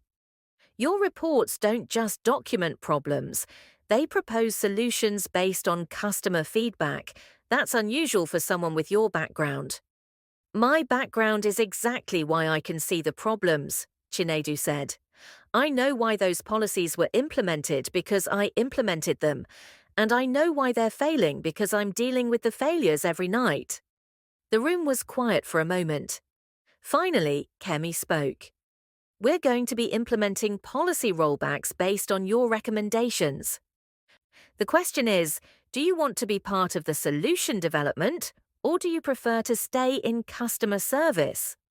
The offer hung in the air like a lifeline, a chance to return to meaningful work, to contribute to solutions rather than just documenting problems. But it also felt like a test. "What would my role be?" Chinedu asked carefully. "Customer Experience Liaison," Dr. Olatunji explained. "You'd split your time between customer service and policy development, ensuring that customer impact is considered before implementation rather than after." "Would I still report to Tolu?" "For the customer service component, yes," Biodun confirmed. "She's been instrumental in your development. For policy work, you'd report directly to Dr. Olatunji." Chinedu considered the offer carefully. 3 weeks ago, he would have jumped at any chance to escape customer service. Now, the prospect of leaving behind the direct customer contact that had taught him so much felt like abandoning something valuable. "Can I make a request?" he asked. "Of course," Kemi replied. "I'd like to maintain at least 2 nights a week on customer service calls, not as punishment, but as education. The moment I stop hearing directly from customers is the moment I start making the same mistakes again." The executives exchanged glances. Dr. Olatunji smiled, the first genuinely warm expression Chinedu had seen in the room. "That," she said, "is exactly why we think you're ready for this role." As Chinedu left the executive floor, his phone buzzed with a text from an unknown number. "Congratulations on your promotion. You earned it. A.O. Amara." Even in his moment of redemption, she was watching, acknowledging his progress while maintaining her distance. Walking toward the elevator, Chinedu realized that his journey was far from over. The real test wouldn't be whether he could handle a promotion, but whether he could maintain the humility and empathy he'd learned in the depths of customer service purgatory. The elevator doors opened and he stepped inside, pressing the button for the 8th floor. He had 3 hours before his shift began, and he wanted to tell Tolu about the opportunity before anyone else. But as the elevator descended, his phone rang. The caller ID showed Blessing. "Baby, I heard rumors that you're getting promoted." Her voice carried excitement and relief. Does this mean we can finally put this whole nightmare behind us? The question revealed everything Chinedu needed to know about the gulf that had grown between them. For Blessing, his 3 weeks of customer service had been an embarrassing nightmare to endure. For him, it had been the most valuable education of his professional life. "It's not that simple," he replied. "What do you mean? You're moving back up the corporate ladder, right? Back to where you belong?" "I'm not sure where I belong anymore," Chinedu said honestly. "But I know it's not the same place I thought it was a month ago." The silence on the other end of the line stretched long enough that he wondered if the call had dropped. "Chinedu," Blessing said finally, her voice carrying a chill he'd never heard before. "I didn't sign up to date someone who's satisfied with mediocrity. And I didn't realize I was dating someone who only valued me for my corporate title," he replied quietly. The conversation that followed was brief, predictable, and strangely liberating. By the time Chinedu reached the 8th floor, he was single again, but for the first time in months, he felt like himself.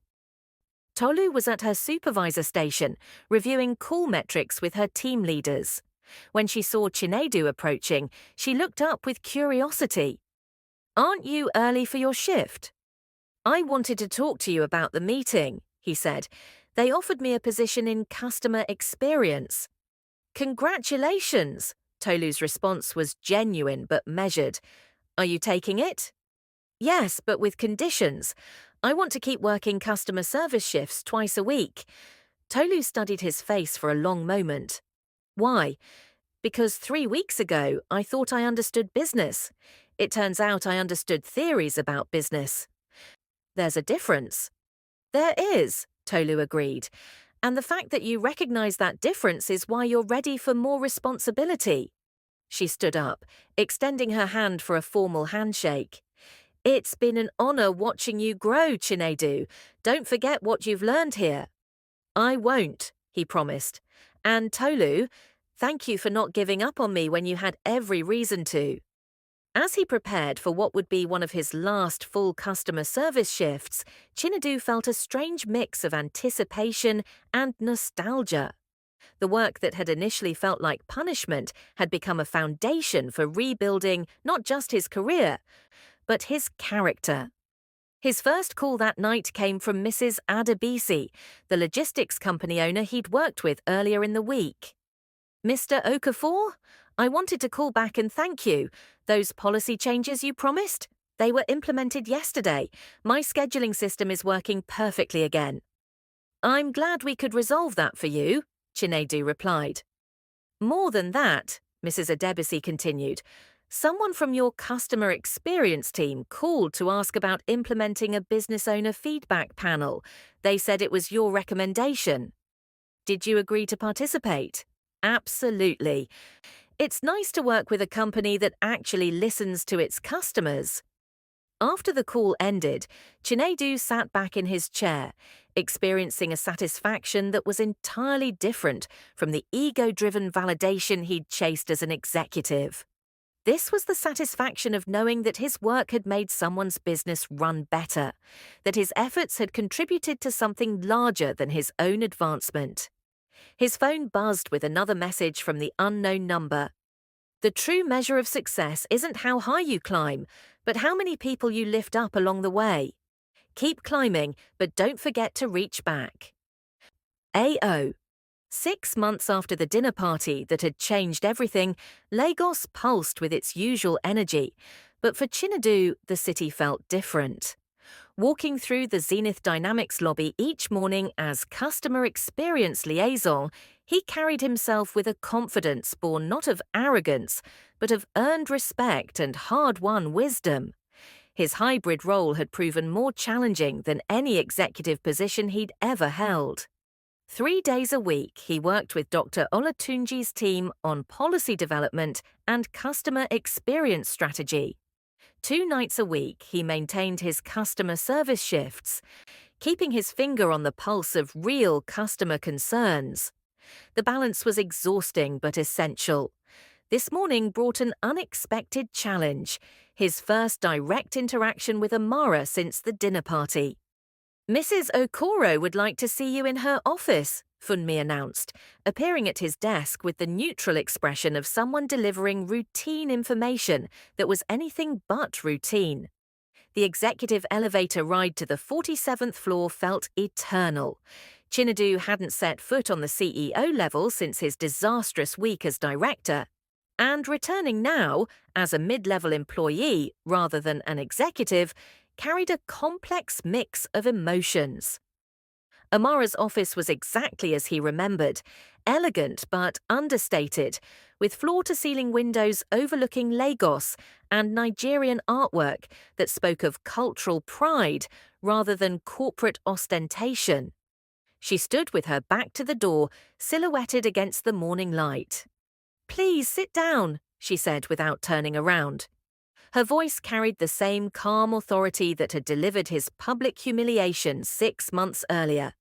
But now there was something else, perhaps respect, or at least acknowledgement. "Thank you for seeing me," Chinedu replied, choosing a chair across from her desk. She turned then, and he was struck by how composed she appeared. If their shared history created any emotional turbulence for her, it wasn't visible. She wore a tailored blue dress that spoke of success, achieved through competence rather than display, and her expression was professionally neutral. "Your performance reports make for interesting reading," she began, settling into her chair. "Dr. Olatunji tells me that customer retention rates have improved by 23% since you joined her team."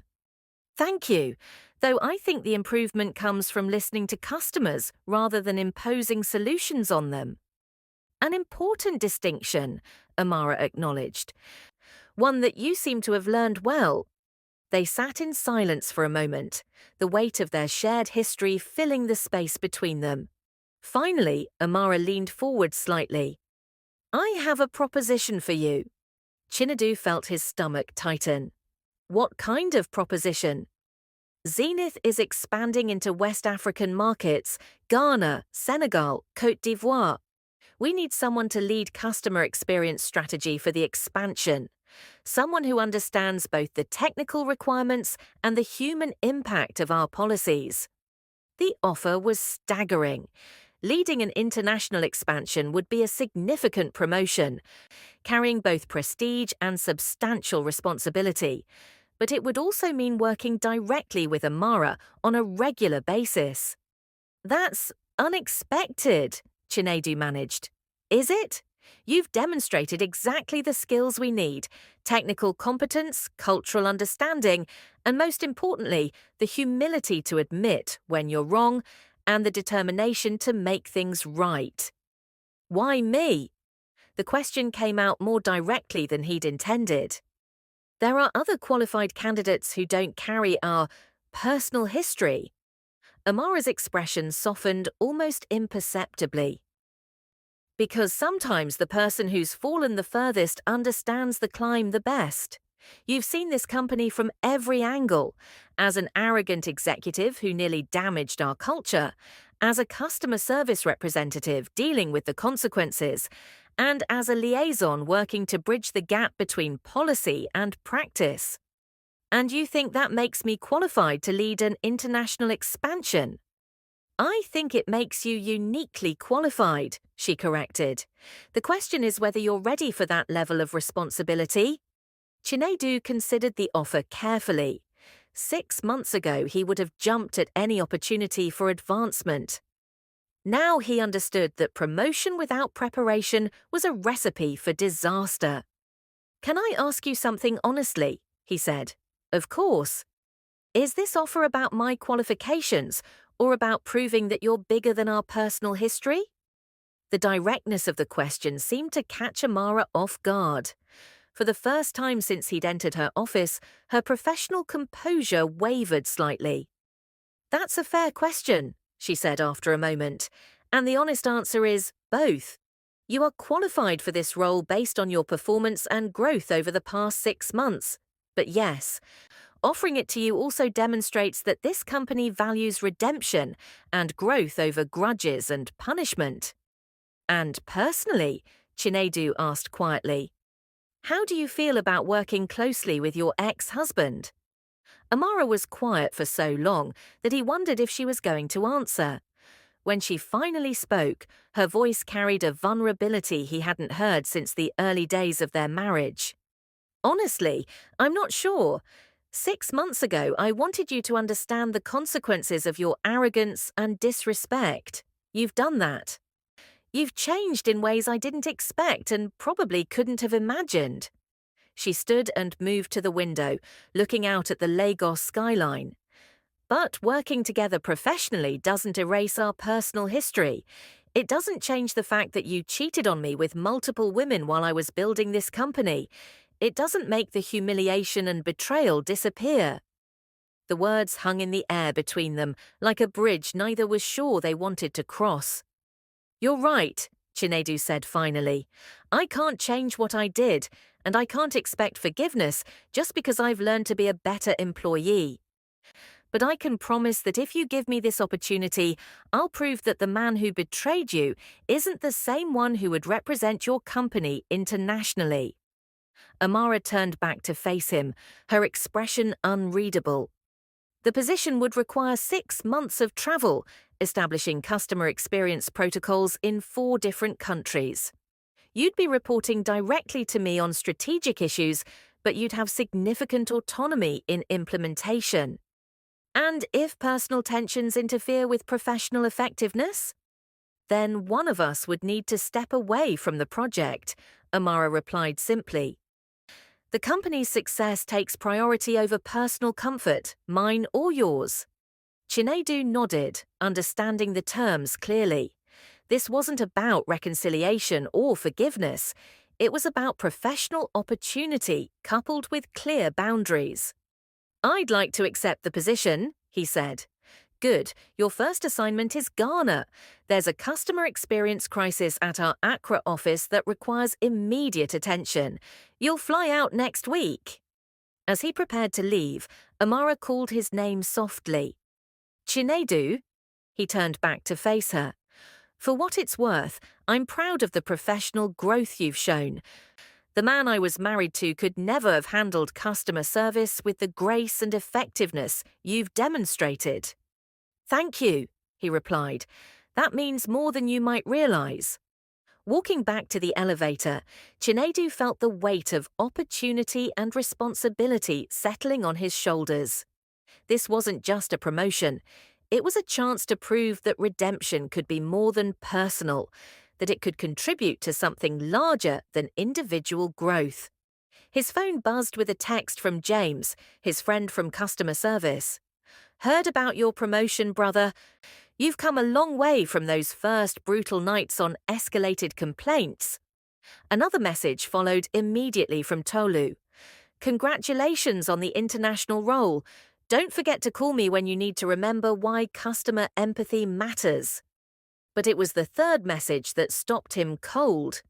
From Blessing. Heard you got promoted. Maybe we should talk. The message represented everything he'd moved beyond. Relationships based on status rather than character, validation sought through external measures rather than internal growth. He deleted the message without responding and stepped into the elevator. Some bridges were meant to stay burned. That evening, as he prepared for what would be one of his last regular customer service shifts before the Ghana assignment, Chinedu reflected on the journey that had brought him to this point. 6 months ago, he'd been a failed executive nursing wounded pride and blaming others for his downfall. Tonight, he was a professional who understood that true success meant serving others rather than using them. His first call came from a small business owner in Kano who was struggling with software integration issues. As Chinedu worked through the technical solution, he found himself thinking about the similar challenges he'd face in Ghana, understanding local business needs, cultural nuances, and the human impact of corporate policies. Thank you so much, the caller said as the issue was resolved. You've saved my business hours of downtime. Just doing my job, Chinedu replied, but internally he felt the familiar satisfaction of work well done. After the call ended, he looked around the customer service floor, the place that had humbled him, educated him, and ultimately prepared him for greater responsibility. In a week, he'd be in Accra, representing Zenith Dynamics to West African customers and businesses. The irony wasn't lost on him. The ex-husband who had once planned to humiliate his successful wife was now being entrusted to expand her company's success across international markets. Don't forget to like and subscribe. What do you think about Amara giving Chinedu this opportunity? Is it smart business or is she taking too big a risk? Share your thoughts in the comments below. The Kotoka International Airport in Accra buzzed with the energy of West Africa's economic hub as Chinedu emerged from customs. Carrying a laptop bag that contained 6 months of customer service insights and a mandate to fix Zenith Dynamics' struggling Ghana operations. The humid air and familiar sounds of Akan languages mixed with English reminded him that this wasn't just a business trip. It was a chance to prove himself on an international stage.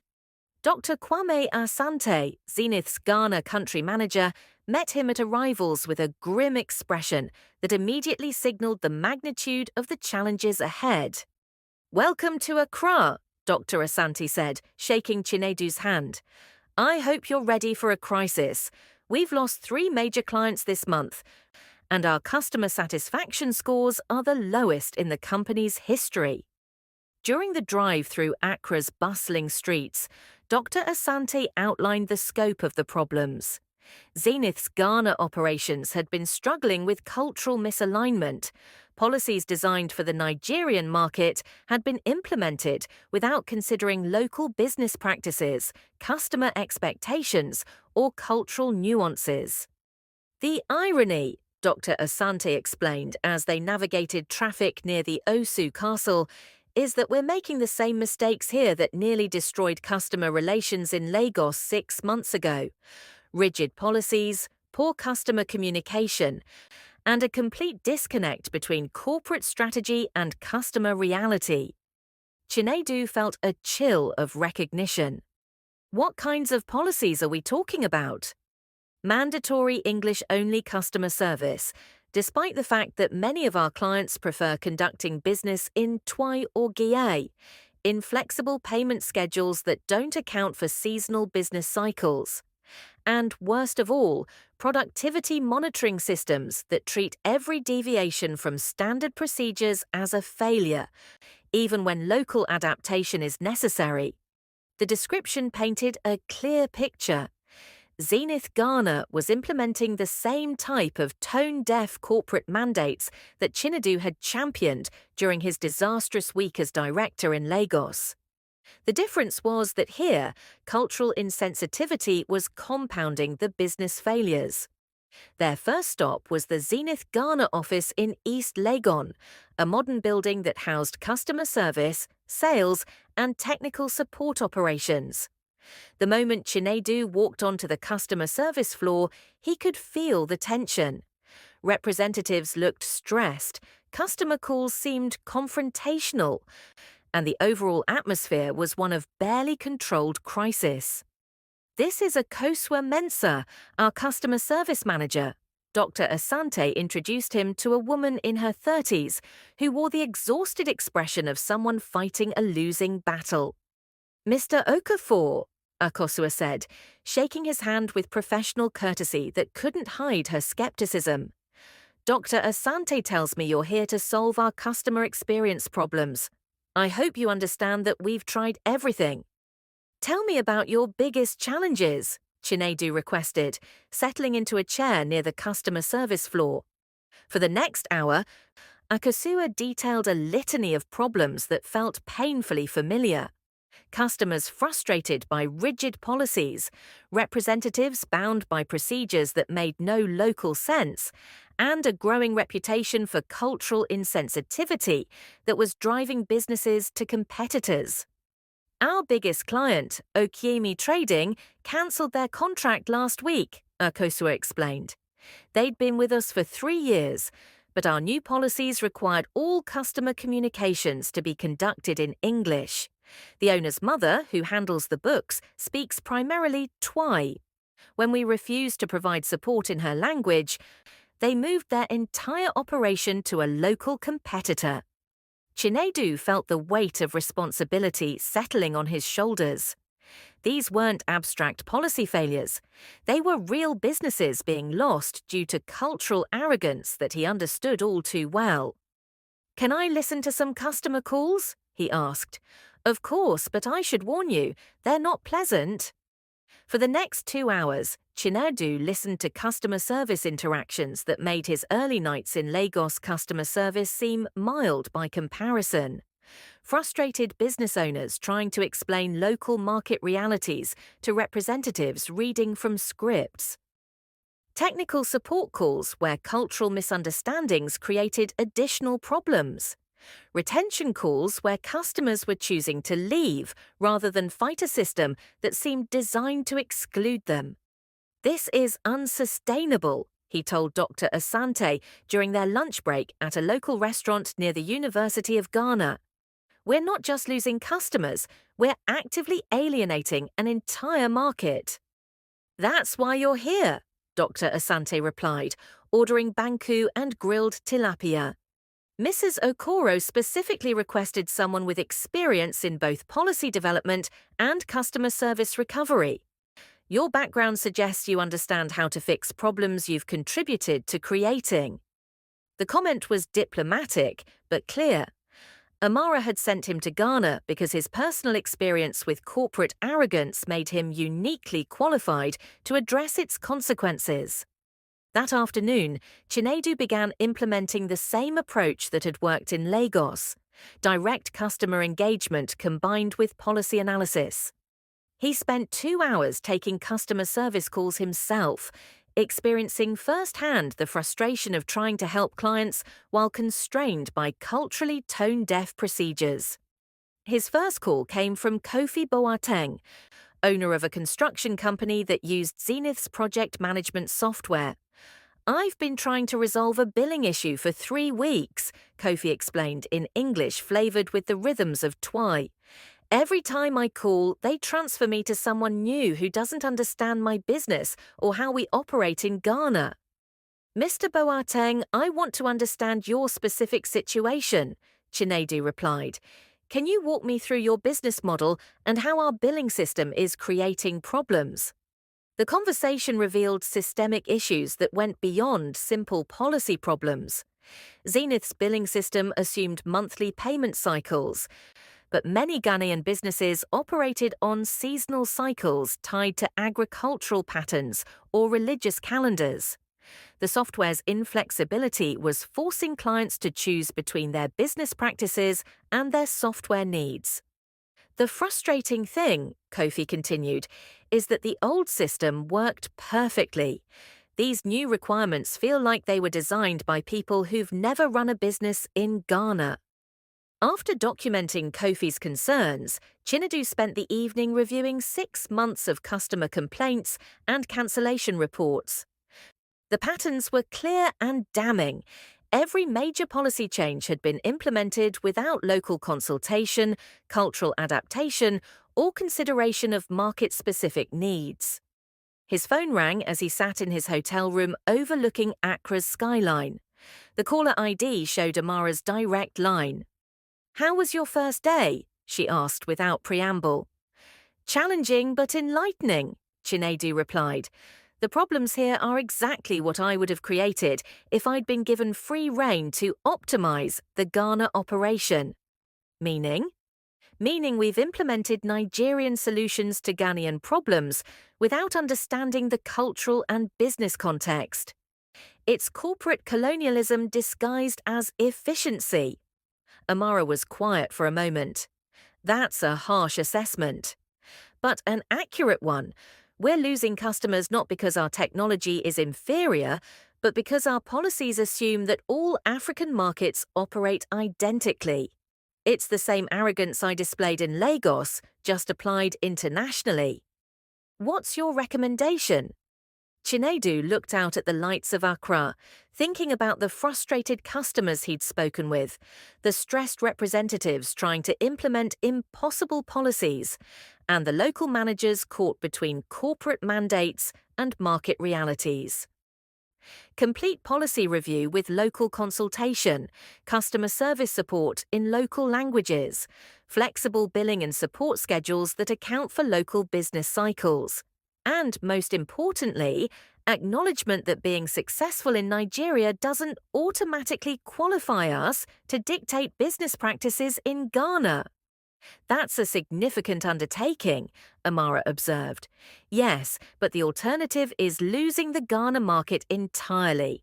We've damaged our reputation enough that some customers may never come back, but if we act quickly and decisively, we can salvage most of the relationships. How long do you need? 6 months for full implementation, but I can start showing progress within 2 weeks if you give me the authority to make immediate policy exceptions for cultural adaptation. Amara was quiet again, and Chinedu could almost hear her weighing business risks against potential rewards. You have that authority, she said finally. But Chinedu, this is your chance to prove that your transformation is real and lasting. Don't let personal redemption cloud your business judgment. Understood. And Amara, thank you for trusting me with this. After the call ended, Chinedu spent another hour planning his strategy for the next day. He would start by meeting with the customers who had cancelled their contracts, not to win them back immediately, but to understand exactly how Zenith had failed them. Then he would work with local staff to develop culturally appropriate alternatives to the problematic policies. His phone buzzed with a WhatsApp message from Tolu back in Lagos. Heard you're in Ghana fixing international customer relations. Remember, empathy translates across all languages and cultures. The message reminded him of something important. The lessons he'd learned in Lagos customer service weren't just about technical skills or policy development. They were about human connection, cultural respect, and the humility to admit when you don't understand someone else's perspective. Tomorrow, he would begin the work of rebuilding Zenith's reputation in Ghana, one conversation at a time. But tonight, looking out at Accra's skyline, he felt the weight of representing not just his company, but his own journey from arrogance to understanding.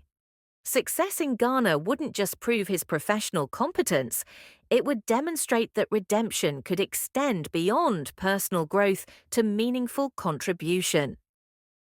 His last thought before sleep was about the irony of his situation.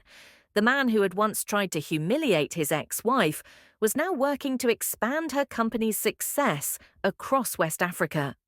The transformation wasn't complete, it might never be, but it was real, and it was making a difference.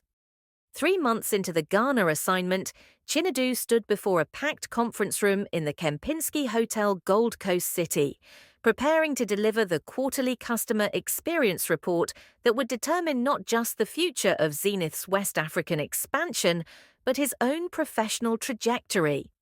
The audience included Amara, Dr. Asante, regional managers from 4 countries, and most importantly, 12 Ghanaian business leaders who had agreed to share their experiences with Zenith's transformation. 6 months ago, Chinedu began, clicking to the first slide of his presentation. Zenith Dynamics Ghana had a customer satisfaction score of 34% and was hemorrhaging clients at a rate of 15% monthly. Today, I'm here to report that our satisfaction scores have reached 87%, client retention is at 94%, and we've recovered 8 of the 12 major accounts that were lost to competitors. The numbers drew murmurs of appreciation from the audience, but Chinedu knew that statistics alone wouldn't tell the complete story of transformation that had taken place. But more important than the numbers, he continued, is the process that created them. We learned that success in international markets requires more than exporting policies. It requires importing wisdom.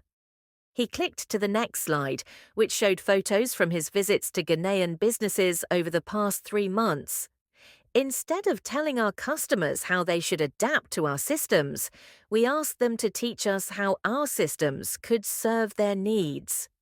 Kofi Boateng, the construction company owner who had been one of Chinedu's first customer calls, stood up from the audience. Mr. Okafor, when you first called me 3 months ago, I was ready to never speak to Zenith again. What changed wasn't just your policies, it was your attitude. Can you elaborate on that? Chinedu asked, genuinely interested in hearing Kofi's perspective.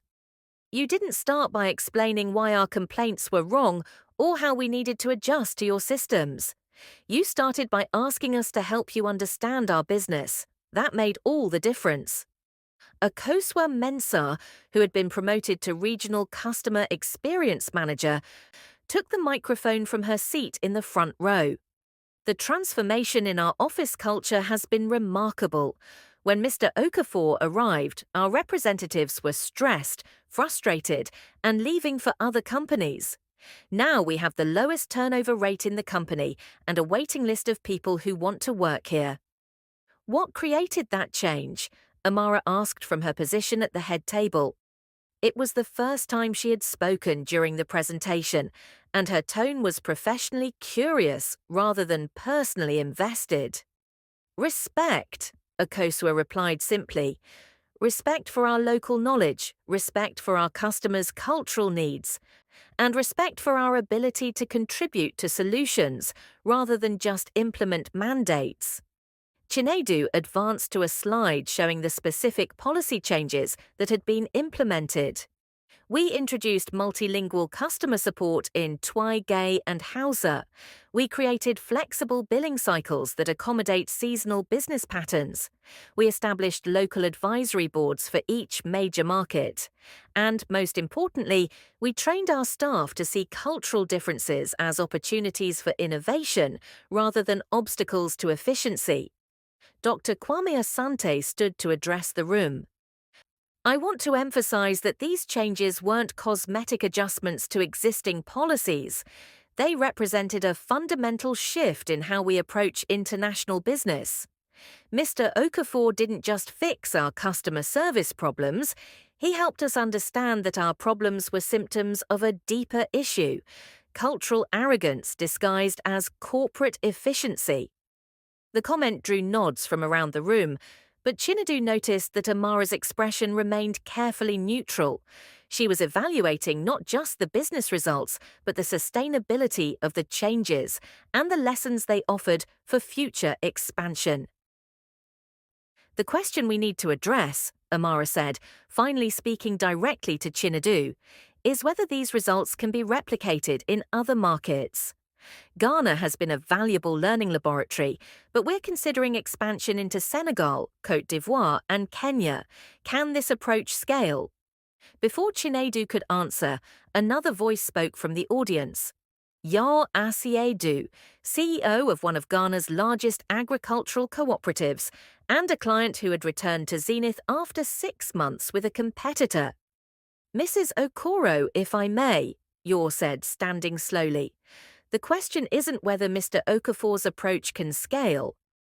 The question is whether your company has learned enough from its mistakes to make sure they don't happen again. The room fell silent. Yor's comment carried the weight of someone who had experienced Zenith's failures firsthand and was now offering a perspective that could influence future expansion decisions. What do you mean specifically? Amara asked.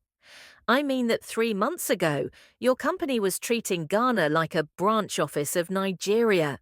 Same policies, same procedures, same assumptions about how business should be conducted. It took customer rebellion and significant financial losses to force a change in approach. Yor gestured toward Chinedu. Mr. Okafor succeeded here because he arrived with humility instead of hubris. He listened instead of lecturing. But the real test will be whether Zenith has institutionalized that humility or whether it was just a temporary response to crisis. The challenge hung in the air like a question that demanded an honest answer. Chinedu felt the weight of representing not just his own professional competence, but his company's capacity for sustainable growth. Mr. Asiadu raises an important point, Chinedu acknowledged. The temptation in corporate expansion is to replicate what works in your home market. But what we've learned in Ghana is that adaptation isn't just good customer service, it's smart business strategy. He clicked to his final slide, which showed a map of West Africa with proposed customer experience protocols for each target market. For our expansion into Senegal, we're already consulting with local business leaders before finalizing any policies. For Côte d'Ivoire, we're partnering with local universities to understand regional business practices. And for Kenya, we're establishing advisory boards before we even open an office. In other words, Amara observed, you're proposing to slow down the expansion process in order to ensure cultural integration. I'm proposing that we define expansion success by customer satisfaction and cultural integration rather than just speed to market, Chinedu corrected. Fast expansion that creates customer relations disasters isn't actually fast. It's expensive recovery from avoidable mistakes. Amara leaned back in her chair, her expression thoughtful. Around the room, regional managers and business leaders waited for her response to what was essentially a proposal to fundamentally change how Zenith approached international growth. 3 years ago, she said finally, I might have been skeptical of an approach that prioritized cultural consultation over rapid market penetration, but the results speak for themselves. Ghana has become our most profitable international operation precisely because we took the time to understand the market instead of trying to dominate it. She stood up, addressing the room but looking directly at Chinedu.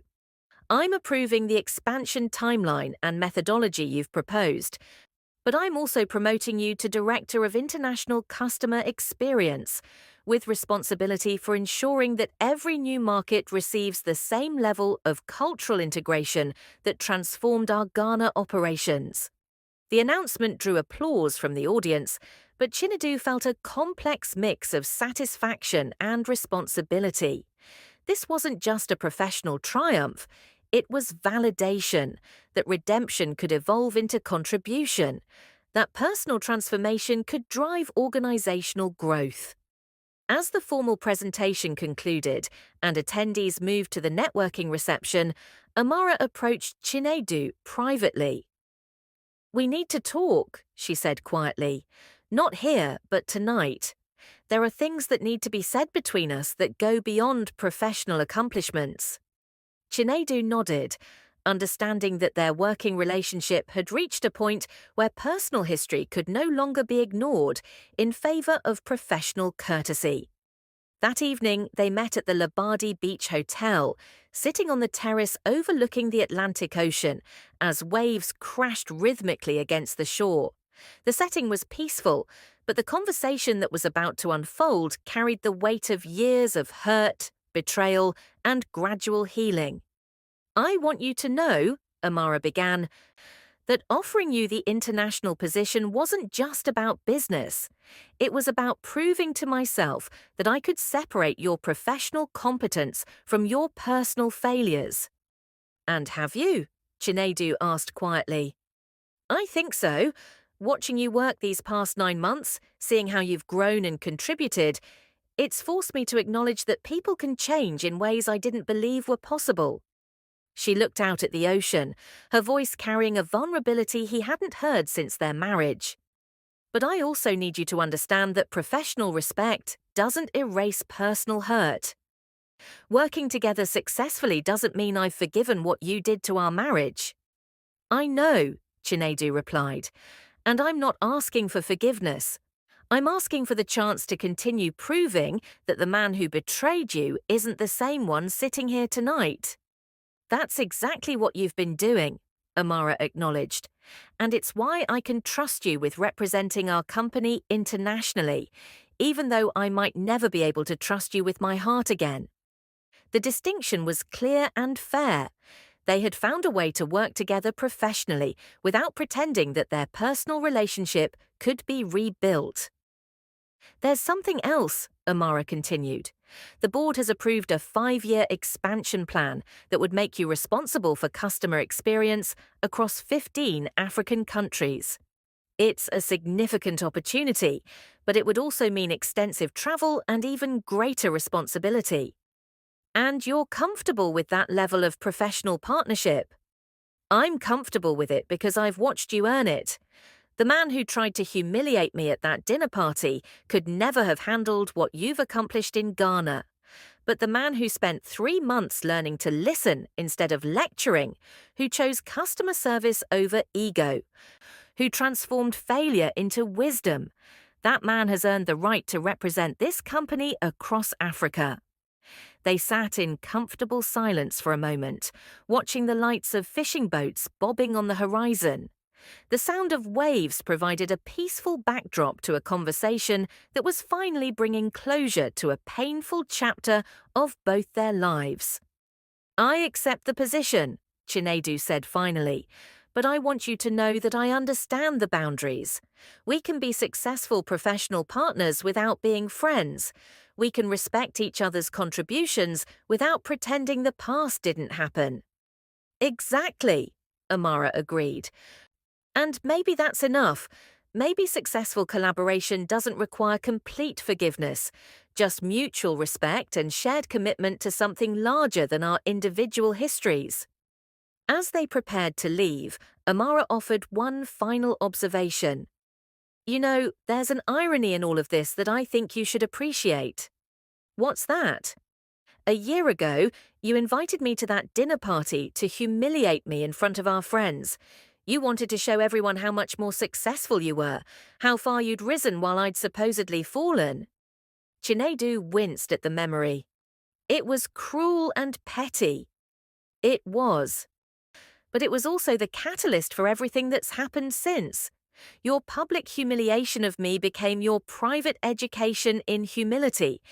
Your attempt to prove your superiority became the foundation for genuine professional growth.